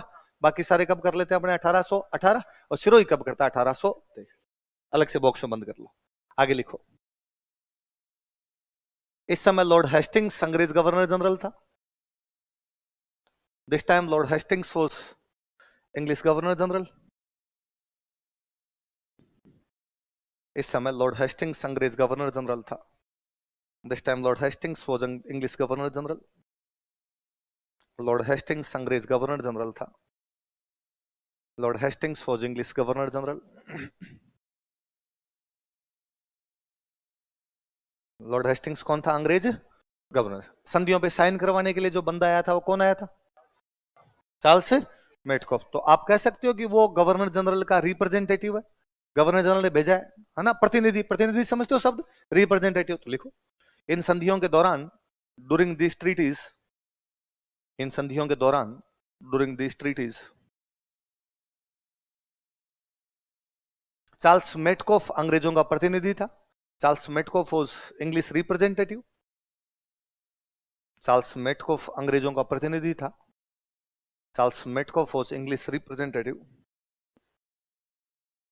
चार्ल्स मेटकॉफ अंग्रेजों का प्रतिनिधि था। Charles Metcalfe was English representative. और नीचे वाली 3 रियासतें, वागड़ वाली रियासतों के साथ में प्रतिनिधि कौन था? John Malcolm. ये भी लिख लो अलग से अपने, कोई पूछ ले चार्ल्स मेटकॉफ का पूछा, कभी ये पूछ ले। डूंगरपुर बांसवाड़ा वाला जो इलाका, उस इलाके को क्या बोलते हैं? वागड़। क्या बोलते हैं? गुजराती भाषा में एक शब्द होता है वगड़ा। क्या होता है? जिसका मतलब होता है जंगल। क्या मतलब होता है? ये इलाका जंगल वाला इलाका था। उस वगड़ा का धीरे धीरे बिगड़ते बिगड़ते नाम क्या हुआ? उस वगड़ा का सुधरता सुधरता कुछ ही मान लो, वो जो नाम हुआ वो नाम क्या हुआ? तो ये डूंगरपुर बांसवाड़ा वाला इलाका क्या कहलाता है? वागड़। तो वागड़ वाली संधियों के अंदर एजेंट कौन आया था उधर से? लिखो, वागड़ की रियासतों के साथ संधियों में, वागड़ की रियासतों के साथ संधियों में, in treaties with states of Vagad, Vagad की रियासतों के साथ संधियों में, समझ लेंगे आगे वागड़ कौन सी क्या, एक बार लिख लो। वागड़ की रियासतों के साथ संधियों में, in treaties of states of Vagad, in treaties with states of Vagad, Vagad की रियासतों के साथ संधियों में, जॉन मेलकम अंग्रेजों का प्रतिनिधि था। John Malcolm was English representative. John Malcolm अंग्रेजों का प्रतिनिधि था। John Malcolm was English representative. John Malcolm अंग्रेजों का प्रतिनिधि था। है? उस टाइम बाद में, ठीक है, आई बात समझ में? अच्छा, अब ये कहा गया कि भाई अंग्रेजों का गवर्नर जनरल सबसे बड़ा अफसर है। भारत में अंग्रेजों का जो सबसे बड़ा अफसर होता है उसको क्या बोला करते थे? Governor general. कहां बैठता है? कलकत्ता। और उसने संधि कर ली अपने राजा के साथ, करौली के राजा के साथ संधि, कोटा के राजा के साथ संधि, भरतपुर के राजा के साथ संधि। अब भरतपुर के राजा को यदि गवर्नर जनरल से बात करनी है तो क्या वो कलकत्ता जाए? संधि का मतलब अपने दोस्त है, आपस में अपनी दोस्ती रहेगी, तो इस दोस्ती को निभाने के लिए क्या कलकत्ता जाना पड़ेगा? तो अपने राजा ने कहा कि यार कल को मेरे को कोई काम हो, भाई दोस्ती में सीधा सीधा कहा गया, आपके दोस्त हमारे दोस्त है, आपके दुश्मन हमारे दुश्मन है, आपकी लड़ाई हो हम काम आएंगे, हमारी लड़ाई हो आप काम आना। तो कल को मान लो हमारी लड़ाई हो गई तो हम क्या कलकत्ता फोन मिलाएंगे उधर कि लो सर फटाफट आओ, और वहां से कितनी जल्दी आ सकते हो? जैसे कैसे पार पड़ेगी? कोई समस्या होगी तो हम बताएंगे कैसे आपको। तो अंग्रेजों ने कहा चिंता मत करो, हम हर रियासत में, हर जो रियासत होगी, जैसे मान लो एक रियासत है बूंदी, एक रियासत है कोटा, एक रियासत है जयपुर, एक रियासत है जोधपुर, ऐसे हम हर रियासत में हमारा एक बंदा छोड़ देंगे। राजा को कोई दिक्कत हो उस बंदे को बता देना, वो बंदा आगे किसको बता देगा? गवर्नर जनरल को। अच्छा, राजा और अंग्रेजों के बीच में जो भी संबंध होंगे वो सामाजिक होंगे कि राजनीतिक होंगे? राजा राजा की बात तो क्या होती है? राजनीतिक है। कि भारत अमेरिका के संबंध कैसे हैं? तो अपने कहते हैं राजनीतिक संबंध। तो सामाजिक तो क्या हो सकता है, पर राजनीतिक संबंध है। तो वो जो बंदा एक रहेगा वो राजा और अंग्रेजों के बीच में राजनीतिक बातें करेगा कि सामाजिक बातें करेगा? इसलिए उस बंदे को बोला करते हैं पॉलिटिकल एजेंट। क्या बोला करते? क्या नाम उस बंदे का? Political agent. कहां रहेगा? तो साहब बूंदी वाला बूंदी रहेगा और कोटा वाला तो उसका रेजिडेंस यही है, उसका रेजिडेंस यही है, इसलिए उसको बोलते हैं रेजिडेंट। क्या बोला करते? तो हर रियासत में अंग्रेजों का एक बंदा रहा करता था, उसको या तो क्या बोलते? पॉलिटिकल एजेंट, या उसको क्या बोलते? कई बार छोटी रियासत होती तो दो का मिला के एक बना देते, है ना, पर व्यवस्था थी कि हर रियासत में एक बंदा बात करने वाला तो होगा, उसको क्या बोलेंगे? Political agent. पॉलिटिकल एजेंट क्यों? एजेंट का मतलब क्या होता है? दो लोगों के बीच में बात, है ना। आपके और मेरे बीच में कोई बात करे तो उसको अपने क्या कर देंगे? हमारे बीच का क्या है? एजेंट। ना मेरे को प्लॉट खरीदना किसी से, तो मैं कहता हूँ यार एजेंट कौन है जो उस मालिक से मेरी बात करवा दे। मेरे को बिजनेस शुरू करना है, किसी बिजनेसमैन से मिलना है, तो मैं देखता हूँ यार उससे मेरी बात कौन करवा दे, तो वो मेरा क्या हो गया, एजेंट। ऐसे ही होता है एजेंट। एजेंट कैसी बातें कर रहा है, पॉलिटिकल, तो उसको हमने क्या कर दिया, पॉलिटिकल एजेंट। रहेगा कहां पे, तुम्हारे पास रहेगा, रेजिडेंस तुम दो, रेजिडेंस दे रहे हो इसलिए क्या हो गया। तो प्रत्येक रियासत में अंग्रेजों का एक बंदा रहता था, उसको क्या बोलते, पॉलिटिकल एजेंट, या क्या बोलते। समझ में आई बात, लिखो। प्रत्येक रियासत में, इन एवरी स्टेट, प्रत्येक रियासत में, इन एवरी स्टेट, एक अंग्रेज अधिकारी नियुक्त किया जाता था। An English officer was appointed. एक अंग्रेज अधिकारी नियुक्त किया जाता था। An English officer was appointed. एक अंग्रेज अधिकारी नियुक्त किया जाता था। An English officer was appointed. एक अंग्रेज अधिकारी नियुक्त किया जाता था, जिसे पॉलिटिकल एजेंट या रेजिडेंट कहा जाता था। हु इज कॉल्ड एज, कहा जा, who was called as political agent और रेजिडेंट, जिसे पॉलिटिकल एजेंट या रेजिडेंट कहा जाता था। Who was called as political agent और रेजिडेंट।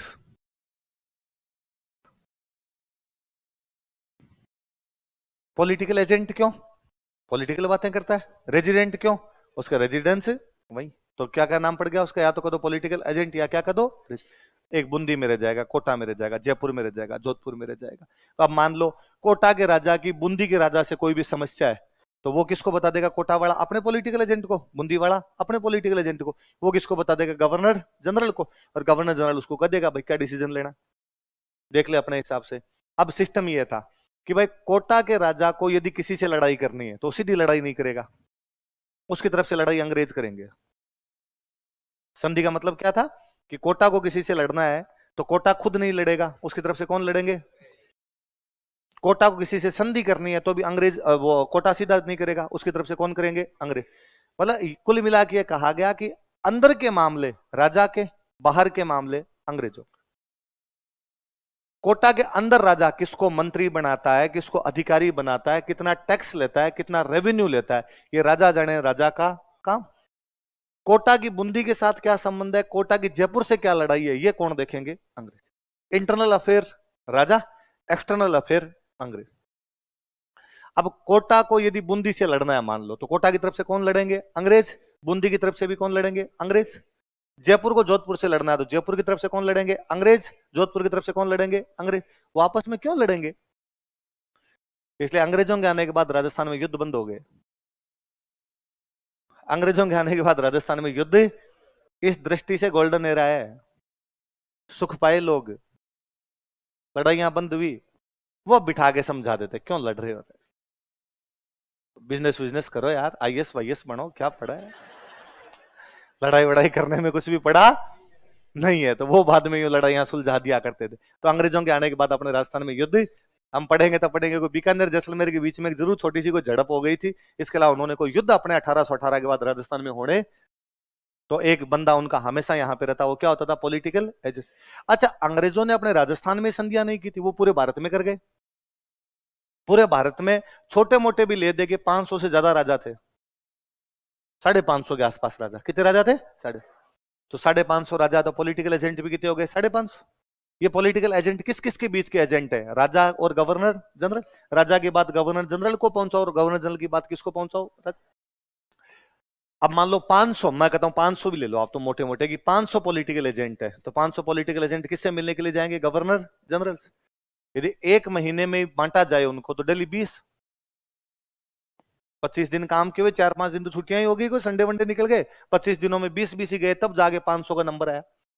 गवर्नर जनरल का बेसिक काम क्या है, नाम देखो उसका, गवर्नर जनरल। गवर्न का मतलब होता है शासन करना, गवर्न का मतलब कहां शासन करना, उस भारत पर जो अंग्रेजों का है, ब्रिटिश इंडिया। तो उसका मूल काम तो क्या था, ब्रिटिश इंडिया पर शासन करना। ये तो उसको दे दिया बेचारे को, इधर भी तू देख ले।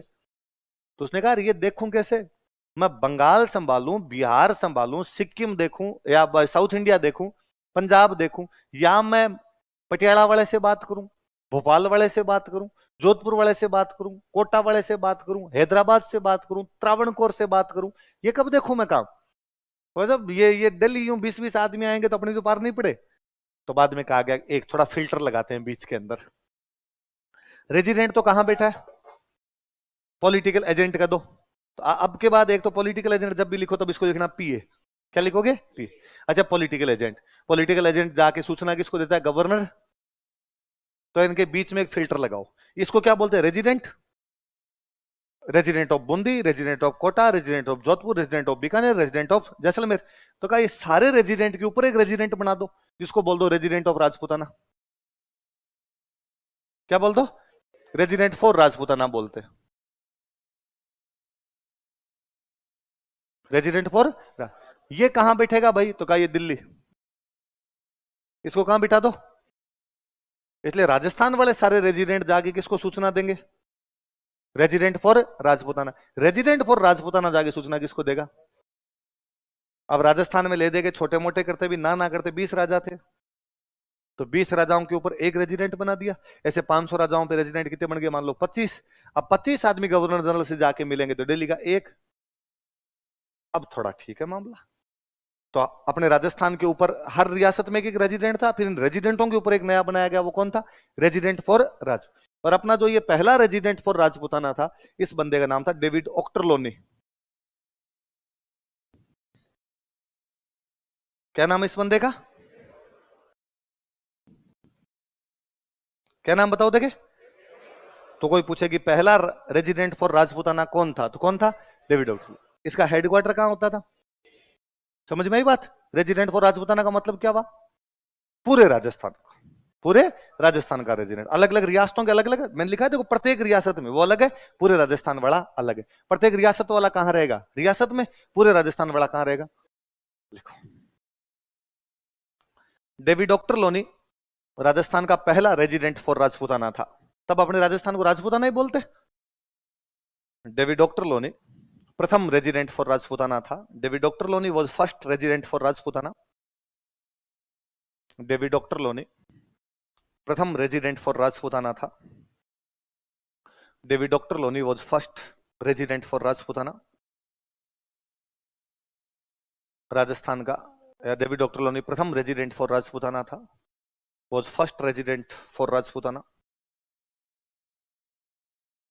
तथा इसका मुख्यालय दिल्ली था। And his headquarter was Delhi. तथा इसका मुख्यालय दिल्ली था। Delhi was his headquarter. तथा इसका मुख्यालय दिल्ली था। And Delhi was his headquarter.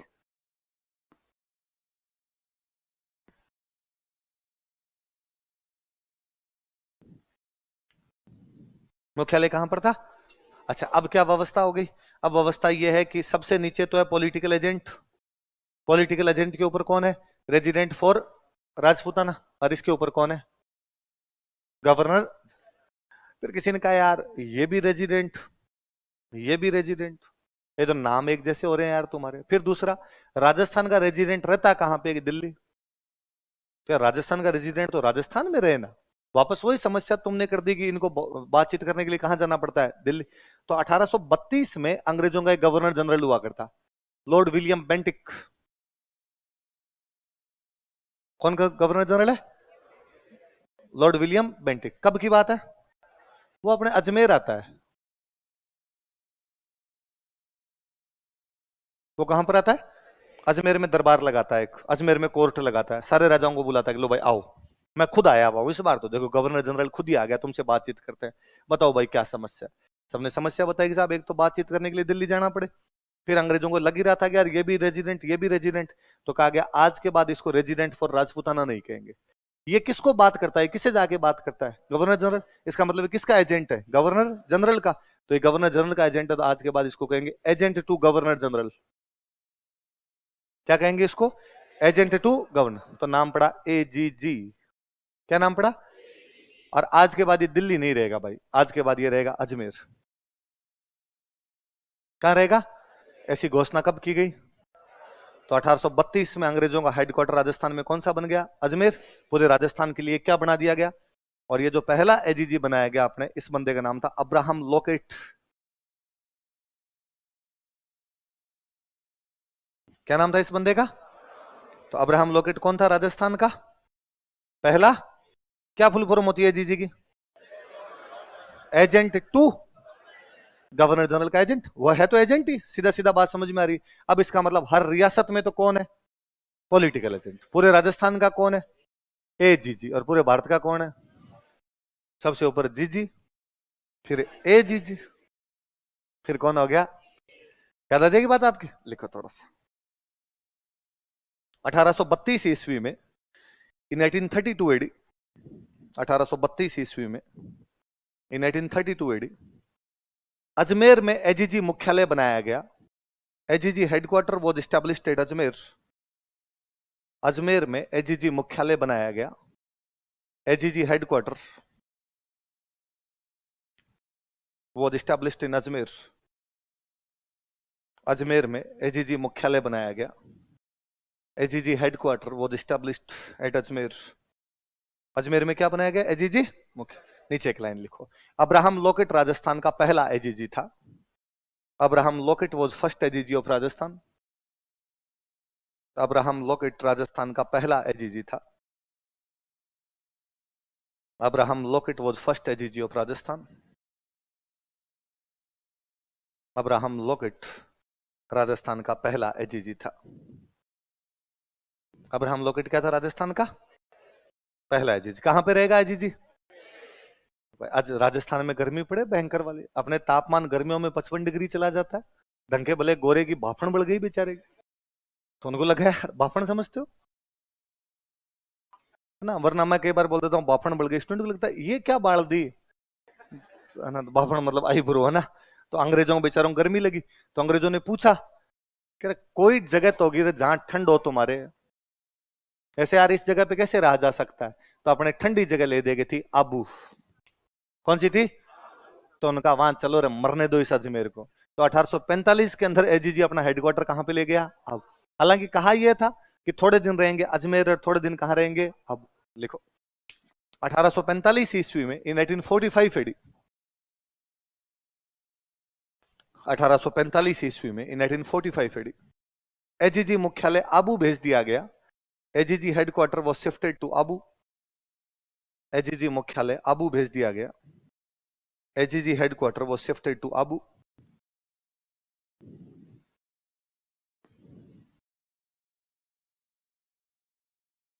AGG मुख्यालय कहां भेज दिया गया? अब दिक्कत दूसरी आई। अब एजीजी अजमेर आना बंद ही हो गया। अब एजीजी ज्यादातर टाइम कहां पर रहता था? पर भाई मुख्यालय हमेशा बीच में होना चाहिए ना। अजमेर तो बीच में, आबू तो साइड में पड़ा है। आबू से आगे तो गुजरात शुरू हो जाता है, राजस्थान खत्म हो जाता है। तो हिसाब से तो आप अजमेर में रहो, अजमेर बीच में। अजमेर राजस्थान का हृदय है। अजमेर क्या राजस्थान का? कि भाई पृथ्वीराज चौहान की उनकी राजधानी हुआ करती थी अजमेर। पृथ्वीराज चौहान जब तराइन के युद्ध में हार गया, पृथ्वीराज चौहान बाद में अपनी राजधानी दिल्ली बना लेता है, पर अजमेर फिर भी चौहानों का मुख्य केंद्र था। लेकिन जब पृथ्वीराज चौहान हार गया, भारत में राज आ गया तुर्कों का। किसका राज आ गया? तो तुर्कों ने दिल्ली पे कब्जा किया, पर उन्होंने अजमेर पे भी कब्जा रखा। पर उन्होंने कहा राजस्थान को कंट्रोल यदि करना होगा तो कहां से कंट्रोल करेंगे? अजमेर। तुर्कों के बाद में राज आ गया मुगलों का, तो मुगलों ने भी अजमेर पे कब्जा रखा। कहा राजस्थान को कंट्रोल कहां से करेंगे? अजमेर। मुगलों के बाद आगे मराठे, तो मराठों ने भी अजमेर पे कब्जा करा कि राजस्थान कंट्रोल कहां से करेंगे? अजमेर। मराठों के बाद कौन आगे? अंग्रेज। तो अंग्रेजों ने भी राजस्थान को कंट्रोल कहां से किया? अजमेर से। इसलिए अजमेर राजस्थान का हृदय है, हार्ट ऑफ राजस्थान है। ये नहीं कि कोई अजमेर के अंदर धमनियां और सिराएं बहती है। आपको लगता है कि रक्त परिसंचरण तंत्र उधर से ही कहीं होता हो, कि ब्लड सर्कुलेशन होता हो वहां पे, इसलिए हृदय है। वहां से पूरा राजस्थान कंट्रोल किया जाता था। और अजमेर राजस्थान में मिला था 1956। अजमेर को राजस्थान में कब मिलाया गया? 1956। यदि पहले मिला देते तो राजधानी अजमेर होती, अपनी राजधानी जयपुर नहीं होती। और ये तो 56 में भी अजमेर वालों ने तो कहा था कि जयपुर किस बात की राजधानी है? राजधानी हम है। 1000 साल से जब राजस्थान हमसे कंट्रोल होता तो अब भी राजस्थान को राजधानी बनाई जाए। लेकिन बाद में लोगों ने कहा कि अब रहने दो, अब जयपुर है तो है, अब रहने दो, अब जयपुर ही पड़े रहने दो। तब जाके जयपुर राजधानी बन पाई थी। वरना यदि शुरू में अजमेर शामिल हुआ होता तो राजधानी कौन सी होती? पर अब एजीजी अजमेर तो आ ही नहीं रहा। अब एजीजी कहां पर बैठा है? आबू। फिर 1864 में अंग्रेजों ने एक बीच का रास्ता निकाला और उन्होंने कहा भाई दो राजधानियां, एजीजी के दो हेडक्वार्टर होंगे, गर्मी गर्मी आबू, सर्दी सर्दी अजमेर। समर कैपिटल जो होगी आपकी, गर्मियों की राजधानी होगी, वो तो कौन सी होगी? आबू। विंटर कैपिटल, सर्दियों की जो राजधानी होगी, कौन सी होगी? तो 6 महीने रहो भाई साहब आबू और 6 महीने कहां पर रहो अजमेर। ऐसा कब किया गया? लिख लो, एक लाइन और लिख लो। 1864 ईस्वी में इन 1864 एडी एजीजी के लिए 2 केंद्र स्थापित किए गए। 2 centres for established for AGG. AGG के लिए 2 मुख्यालय स्थापित किए गए। 2 हेडक्वार्टर्स या 2 centres were established for AGG. AGG के लिए 2 केंद्र स्थापित किए गए।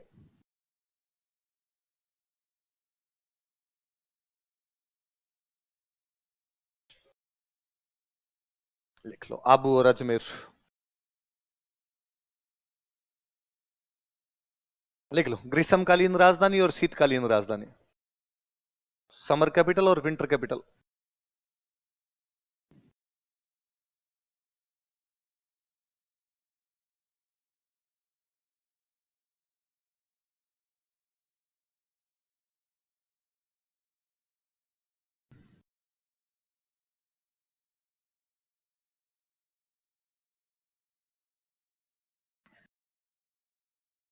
कौन कौन सी 2 हो गई आपके?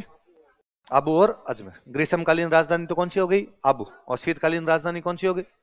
आज दिन तक यह व्यवस्था है कि अब आपके एजीजी नहीं होता, अब आपके होता है राज्यपाल। कौन होता है? राज्यपाल गर्मियों में रहता है, आबू सर्दियों में रहता है। अब अजमेर क्यों जाएगा? जयपुर। अब सर्दियों में कहां जाता है? अब अजमेर का क्या लेना देना है? पर राज्यपाल महोदय आज भी जब ज्यादा गर्मी आती है तो कहां चले जाते हैं? अभी भी कहां जाते हैं?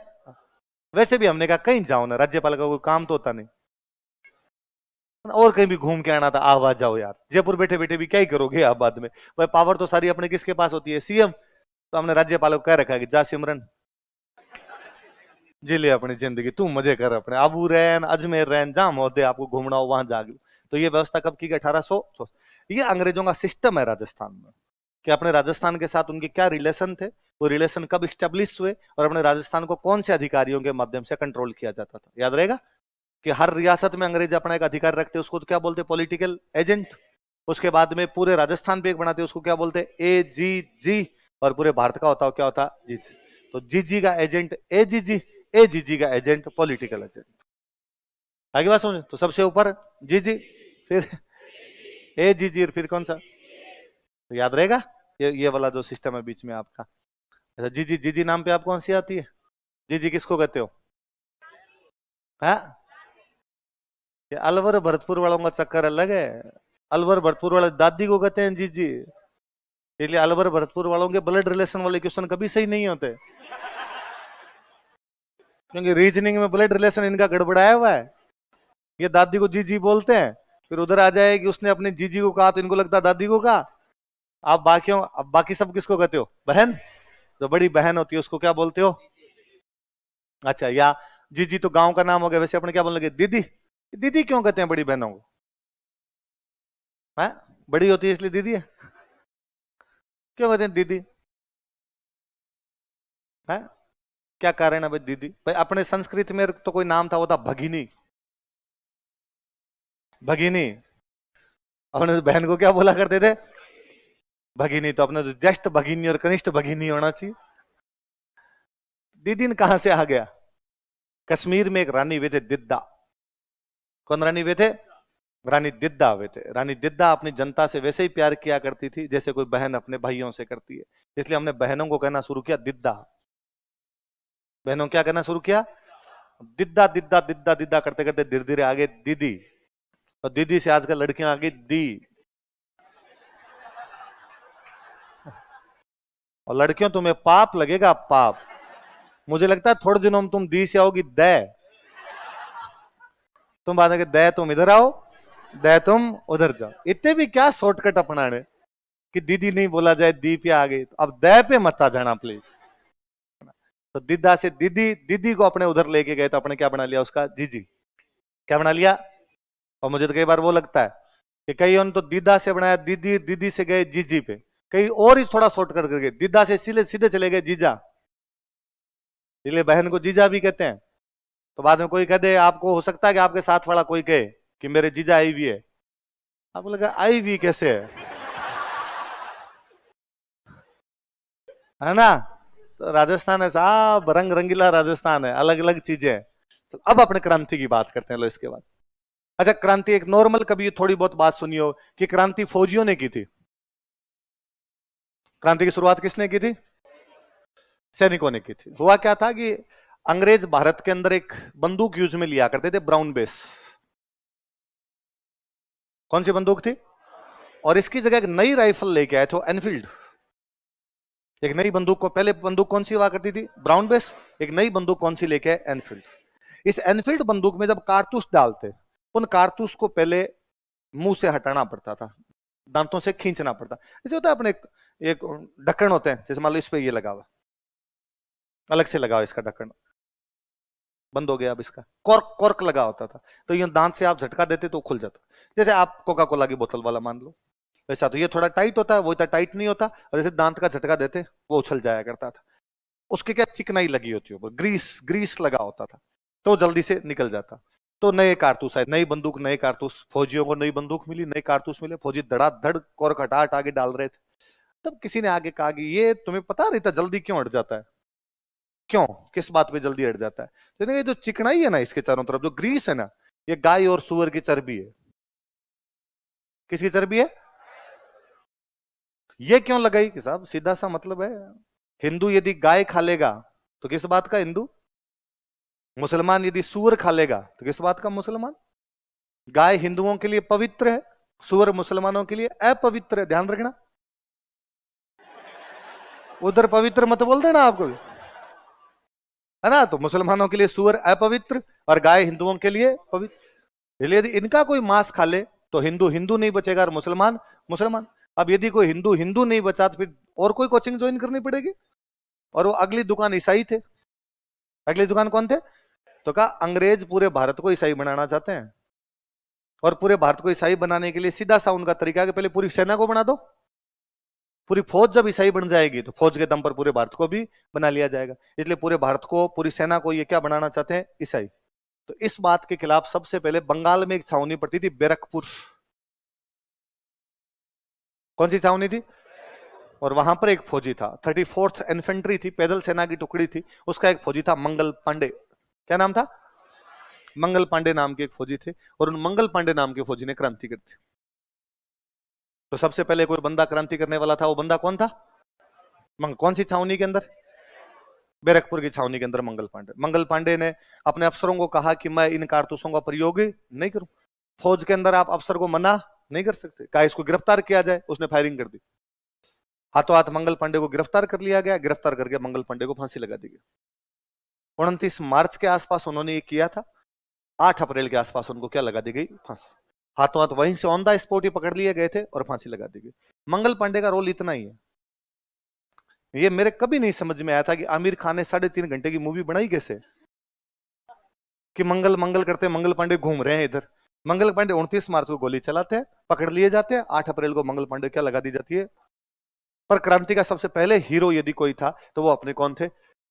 और अंग्रेज बाद में इतना ये पॉपुलर हुए कि अंग्रेजों ने बाद में भारत में जिस किसी ने भी क्रांति की, अंग्रेज को पांडे ही कहते थे। कि अंग्रेज अफसरों के जो लेटर मिलते हैं उसमें अंग्रेज अफसर लिखते हैं आज हमने 500 पांडे गिरफ्तार कर लिया, आज 700 पांडे हमारे खिलाफ हो गए। तो पांडे ही दिखते थे, उनको लगता क्रांति करने वाला आदमी कौन है? पांडे। अच्छा, ये बैरकपुर की छावनी की बात है। बैरकपुर छावनी कहां पड़ती है? बंगाल। कहां पड़ती है? इधर यूपी में एक छावनी थी, मेरठ। कौन सी छावनी थी? इन लोगों ने मेरठ की छावनी में कोई 90 फौजी थे, उन्होंने 24 अप्रैल को अंग्रेजों को कहा कि हम चर्बी वाले कारतूसों का प्रयोग नहीं। गन डाउन कर दिए, हथियार रख दिए, रखो तुम्हारे हथियार। यदि हमारे धर्म पे किसी प्रकार की आंच आती तो हमारी तुम्हारी नौकरी करने की जरूरत भी।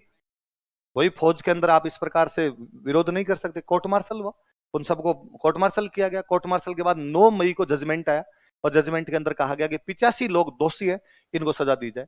इसलिए 85 लोगों को जेल में डाल दिया गया। 5 के खिलाफ सबूत नहीं मिले होंगे तो उनको छोड़ दिया। ये 9 मई की बात। कब की बात है? 10 मई को छुट्टी थी, छावनी के अंदर छुट्टी थी। इसलिए बाकी जो फौजी थे, फौजी खूब सारे हैं, केवल 90 नहीं है। क्रांति करने वाले कितने फौजी हैं? 90। बाकी जो फौजी थे वो मार्केट में घूमने के लिए गए हुए थे, और मार्केट में घूमते टाइम किसी लड़की को उन्होंने, किसी ने कुछ कह दिया उनके साथ वाले किसी फौजी ने, तो उस लड़की ने वापस कहा कि भाई यहां अकेली लड़कियों को देख के तो तुम्हारी बड़ी मर्दानगी फूटती है, और यहां पर तुम इस प्रकार की बात कर रहे हो, और तुम्हारे 90 फौजियों को कल उन्होंने कपड़े उतरवा के जेल में डाला है, वहां तुम्हारी मर्दानगी नहीं फूटती? अच्छा, लड़की बेइज्जती कर दे तो ईगो ज्यादा हाइट होता है। वो हाथों हाथ फौजी आए और उन्होंने आके अपने जो साथी बंद थे उनको जेल से बाहर निकाल दिया। बाहर निकाला तो अंग्रेज अफसर भाग के, अरे क्या कर रहे हो, क्या कर रहे हो, क्यों निकाल रहे हो इनको? उनका हम निकालेंगे, चुप रहो, और तुमने और क्या तो तुम्हें और मारेंगे। तो अंग्रेजों ने तोपची जो था, तोप चलाने वाला था, उस तोपची का तोप बाहर ले गया, उड़ा दे इन सबको। वो तोपची बाहर ले गया, तोपची इंडियन था, उसने अंग्रेजों को उड़ा लिया। इसलिए मेरठ में क्रांति हो गई 10 मई को। कब क्रांति हो जाती है? तो पूछते हैं, भारत में क्रांति की शुरुआत कहां से हुई? मेरठ से। कब हुई? अब वो कर तो गए क्रांति, अब आगे भाई फटाफट में हो गया, अब क्या करना है? तो खैर ये तो अचानक ही हो गया, अब आगे क्या करें? तो फिर एक आधा कोई आप जैसा जोशीला था, उसने कहा जैसे मेरठ में मारे ना, ऐसे पूरे भारत में मार देंगे, एक भी अंग्रेज जिंदा नहीं रहना चाहिए, पूरे भारत में अंग्रेज खत्म कर देंगे। फिर कहा जब भारत में सारे अंग्रेज खत्म हो जाएंगे तो राज कौन करेगा? तो कहा वही राज लाएंगे जो पहले था। तो पहले कौन सा था? तो पहले अपने मुगल बादशाह हुआ करते थे। तो बाद में वो कहां गए? तो आजकल वो लाल किले में बैठे बैठे पेंशन ले रहे हैं। तो आजकल मुगल बादशाह कौन है? भगवान जाने कौन है, जाके पता ही कर लेते हैं। तो 10 मई को शाम को ये लोग निकल गए दिल्ली की तरफ। कहां निकलते हैं? 11 मई को सुबह सुबह दिल्ली की सड़कों पर सवेरा आया नहीं था, उससे पहले मेरठ वाले फौजी दिल्ली में थे। दिल्ली की जनता बड़ी कौतूहल में थी कि है कौन, एकदम फौजी ड्रेस में लेफ्ट राइट करते हुए लाल किले की तरफ। लाल किले के बाहर जो गेट कीपर खड़ा था उसको जाकर आगे, अंदर वो जो भी बादशाह है ना, उसको जाकर हम मिलना चाहते हैं। अंदर है ना बादशाह होता है ना कोई अंदर, उनका हाँ बहादुर सा जफर बिराज रहे का, वो जो बिराज रहे उनको कहोगे हम मिलना चाहते हैं। वो गेट कीपर ने कहा बाहर 401 आदमी खड़े हैं, भगवान जाने कौन है, वो कह रहे हैं हमने क्रांति कर दी, हम क्रांतिकारी अंग्रेजों को मारकर आपसे मिलना चाहते। बहादुर सा जफर ने कहा रहने दो, सुबह सुबह क्यों मूड खराब करे। अब वो देर भी अंदर आने नहीं दिया, तब तक वो अंदर खुद ही घुस गए। उनका कौन कौन है वो बादशाह, कौन है बादशाह? तो बहादुर सा जफर ने कहा मैं बादशाह हूं। तो कहा हमने क्रांति कर दी है, हम क्रांतिकारी है, मेरठ को तो आजाद करवा दिया, पूरे भारत को आजाद करवा देंगे, आप हमारे नेता हो। बहादुर साहब ने कहा है गलत बात नहीं भाई साहब, मैं कोई नेता वेता नहीं हूं, और मैं यदि तुम्हारे साथ क्रांति में शामिल हो गया तो फिर अंग्रेज मेरे को पेंशन क्यों देंगे? मेरे तो अंग्रेज पेंशन देते हैं, मैं अंग्रेजों से क्यों लड़ू, मेरे दोस्त है। एक आधे फौजी ने बंदूक लगे, उसने बन रहा है कि नहीं बन रहा है, फिलोसफी झाड़ता है फालतू की। तो उसने कहा लुगाई टाबरों से तो पूछूं, घर पे थोड़ी सलाह मशवरे को फटाफट पूछ क्या। तो उसकी एक रानी थी, उसका नाम था जिन्नत महल। क्या नाम था? उसने जिन्नत महल को जाके कहा कि जिन्नत महल भगवान जाने कौन है, और कुछ लोग आ रखे हैं, उन्होंने कहा है कि हम क्रांतिकारी हैं और हमने क्रांति की है, और वो मुझे कह रहे हैं कि मुझे पूरे भारत का मुगल बादशाह बनाएंगे। वो कह रहे हैं पेंशन लेने की जरूरत नहीं है, पूरे भारत का टैक्स तुम लोगे, और मेरे समझ नहीं आ रहा करना क्या है, तू बता। और जिन्नत महल के मन में लड्डू फूटे। जिन्नत महल को लगा यार फालतू में अंग्रेजों की पेंशन का मतलब लाल किले में चुपचाप बैठे रहो, कुछ नहीं करना, चुपचाप हम जो कहेंगे उतना काम करना है। और उल्टा पहले तो इस टाइम तो कैनिंग था गवर्नर जनरल, पहले था डलहौजी। डलहौजी की तो जब जी में आती थी तब मुगल बादशाह को आगे गालियां निकाल के जाता था। उसने ऑर्डर जारी कर रखे थे कि जैसे बहादुर शाह जफर मरे, बहादुर शाह जफर की औलाद को लाल किले में रहने नहीं दूंगा। तो साहब बहादुर शाह जफर की औलाद कहां जाएगी? उसने कहा 2 BHK देखो फटाफट बात, लाल किले में नहीं रहोगे। और आज के बाद यदि नाम क्या कि किसी ने मुगल बादशाह लगा लिया तो देख लेना। तो बेचारी जिन्नत महलन परेशान तो थी, और जिन्नत महल को लगा कि क्या पता खुदा ना खास्ता यदि अंग्रेज सारे देश से बाहर निकल जाए तो एक बार वापस मुगलिया सल्तनत का झंडा भारत पर लहराएगा, एक बार वापस मुगल बादशाह बहादुर शाह जफर झरोखे में आगे सुबह सुबह टाटा बाय बाय करेगा।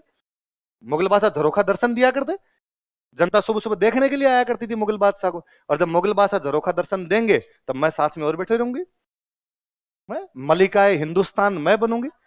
और उसने बहादुर शाह जफर को चलाया गया है, वो बन के तो देखो एक बार। तो बहादुर शाह जफर को मरवाने में किसी महिला का मुख्य रोल है,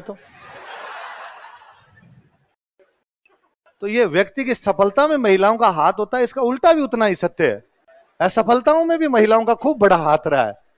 तो जिन्नत महल ने कहा, तो उसने कहा ठीक है। तो 11 मई को और उसको क्या घोषित कर दिया गया? नेता। तो क्रांति की शुरुआत कब होती है? 10 मई। कहां से होती है? मेरठ। और 11 मई को बहादुर शाह जफर क्या बना दिए गए? भारत की क्रांति के। अब बहादुर शाह जफर के नेतृत्व में क्रांति हो रही थी। शुरुआत की ऊहा-पोह थी और डिलेमा के अंदर थे कि मैं इंटर करूं या नहीं करूं, पर बंदा एक बार आने के बाद ढंग से लड़ा था, खूब लड़ा था। अपने राजस्थान वालों को ये कोई बातें पता ही नहीं थी, अपने चल रहा था मामला। अपने 19 मई के आसपास में समाचार आया, एजी जी के पास अजमेर में समाचार आया कि मामला थोड़ा क्रिटिकल है। उधर सब जगह अब क्रांति होने लग गई थी। अब मेरठ में हो गई, उसके बाद कानपुर में इस प्रकार की बातें सुन रहे थे, लखनऊ के अंदर इस प्रकार की बातें सुनी जा रही थी, यूपी बिहार वाला पूरा मामला टेंस में जा रहा था। तो अजमेर में इस प्रकार का कोई मामला हो सकता है, इसलिए प्लीज बी अवेयर, थोड़ा सा ध्यान रखना। अजमेर में अंग्रेजों ने उस टाइम एक नई टुकड़ी लगा रखी थी। अजमेर मुख्यालय, तो मुख्यालय में सेना की आवश्यकता पड़ेगी, तो अंग्रेजों की यहां पर एक टुकड़ी थी 15 NI, इन्फेंट्री। इन्फेंट्री मतलब होता है पैदल सेना, इन्फेंट्री मतलब, तो पैदल सेना की कौन सी टुकड़ी? 15वीं टुकड़ी। 15वीं पैदल सेना की जो टुकड़ी थी उसकी अजमेर में पोस्टिंग थी। ये टुकड़ी आई मेरठ से। कहां से आई थी? तो किसी ने अंग्रेजों को आकर, दिमाग खराब है तुम्हारा, ये जो आजकल सिक्योरिटी गार्ड आ रखे हैं, तुम्हारे बाउंसर आ रखे हैं, ये कहां से आए? तो उनका मेरठ से। क्रांति कहां हुई है? उनका आ गया समझ में। तो इनमें तो भावना होगी तुम्हारे खिलाफ है, और यदि कभी किसी का एक आधे का दिमाग सनक गया, सल्टा देगा तुम सबको। और यदि अंग्रेजों का अजमेर से राज खत्म हो गया तो पूरे राजस्थान से पत्ता साफ कर देंगे, इसलिए अजमेर बचाना जरूरी है। इसलिए इस 15वीं नेटिव इन्फेंट्री को कहा, अजमेर में थी, इसको कहा कि तुम्हारा ट्रांसफर हम नसीराबाद कर रहे हैं। कहां कर रहे हैं ट्रांसफर? फौजियों ने कहा ये क्या तरीका हुआ, पहले उधर उधर से हमें इधर भेजा है, अब यहां से कह रहे हो कि तुम्हें कहां भेजा जा रहा है? तो कहा नहीं नहीं, वो तो भेजना तुम्हें नसीराबाद ही था, गलती से अजमेर भेज दिया, टाइपिंग एरर हुई, अजमेर की जगह नसीराबाद की जगह क्या छप गया। तो फौजियों ने कहा फिर अजमेर की रक्षा कौन करेगा? हमें अजमेर की रक्षा के लिए बुलाया हुआ। तो कहा यहाँ राजस्थान की लोकल बटालियन आ जाएगी, ब्यावर से एक बटालियन और बुला लेंगे। पास में एक छावनी कौन सी लगती थी? ब्यावर। हम ब्यावर से एक बटालियन बुलाएंगे, वो वाली बटालियन यहां पर कर लेगी। तो ब्यावर वाली 2 बटालियन तो अजमेर बुला ली, और अजमेर वाली बटालियन को कहां भेज दिया? अब ये बटालियन जब अजमेर से नसीराबाद जा रही थी तो भी इनके दिमाग में था कि ये क्या तरीका, ऐसे कैसे भेज सकते हैं हमें वहां पर। अंग्रेज एक गलती और कर गए, जैसे नसीराबाद गए इनको कहा कि हथियार जमा करवाओ। क्या जमा करवाओ?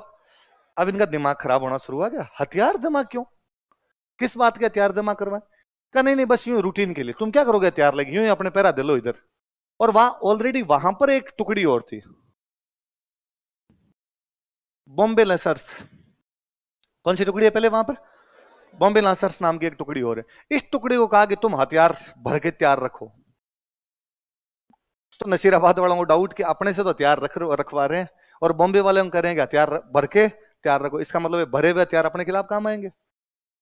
नसीराबाद वालों को अब तक यह भी पता चल गया कि अपने को अजमेर से नसीराबाद इसलिए भेजा है क्योंकि अंग्रेजों को डाउट है कि अपने इनके खिलाफ क्या कर सकते हैं, क्रांति। तो फिर नसीराबाद वालों का क्यों ना फिर डाउट को यकीन में बदला जाए। तो यही टुकड़ी जो अजमेर से कहां गई थी? नसीराबाद।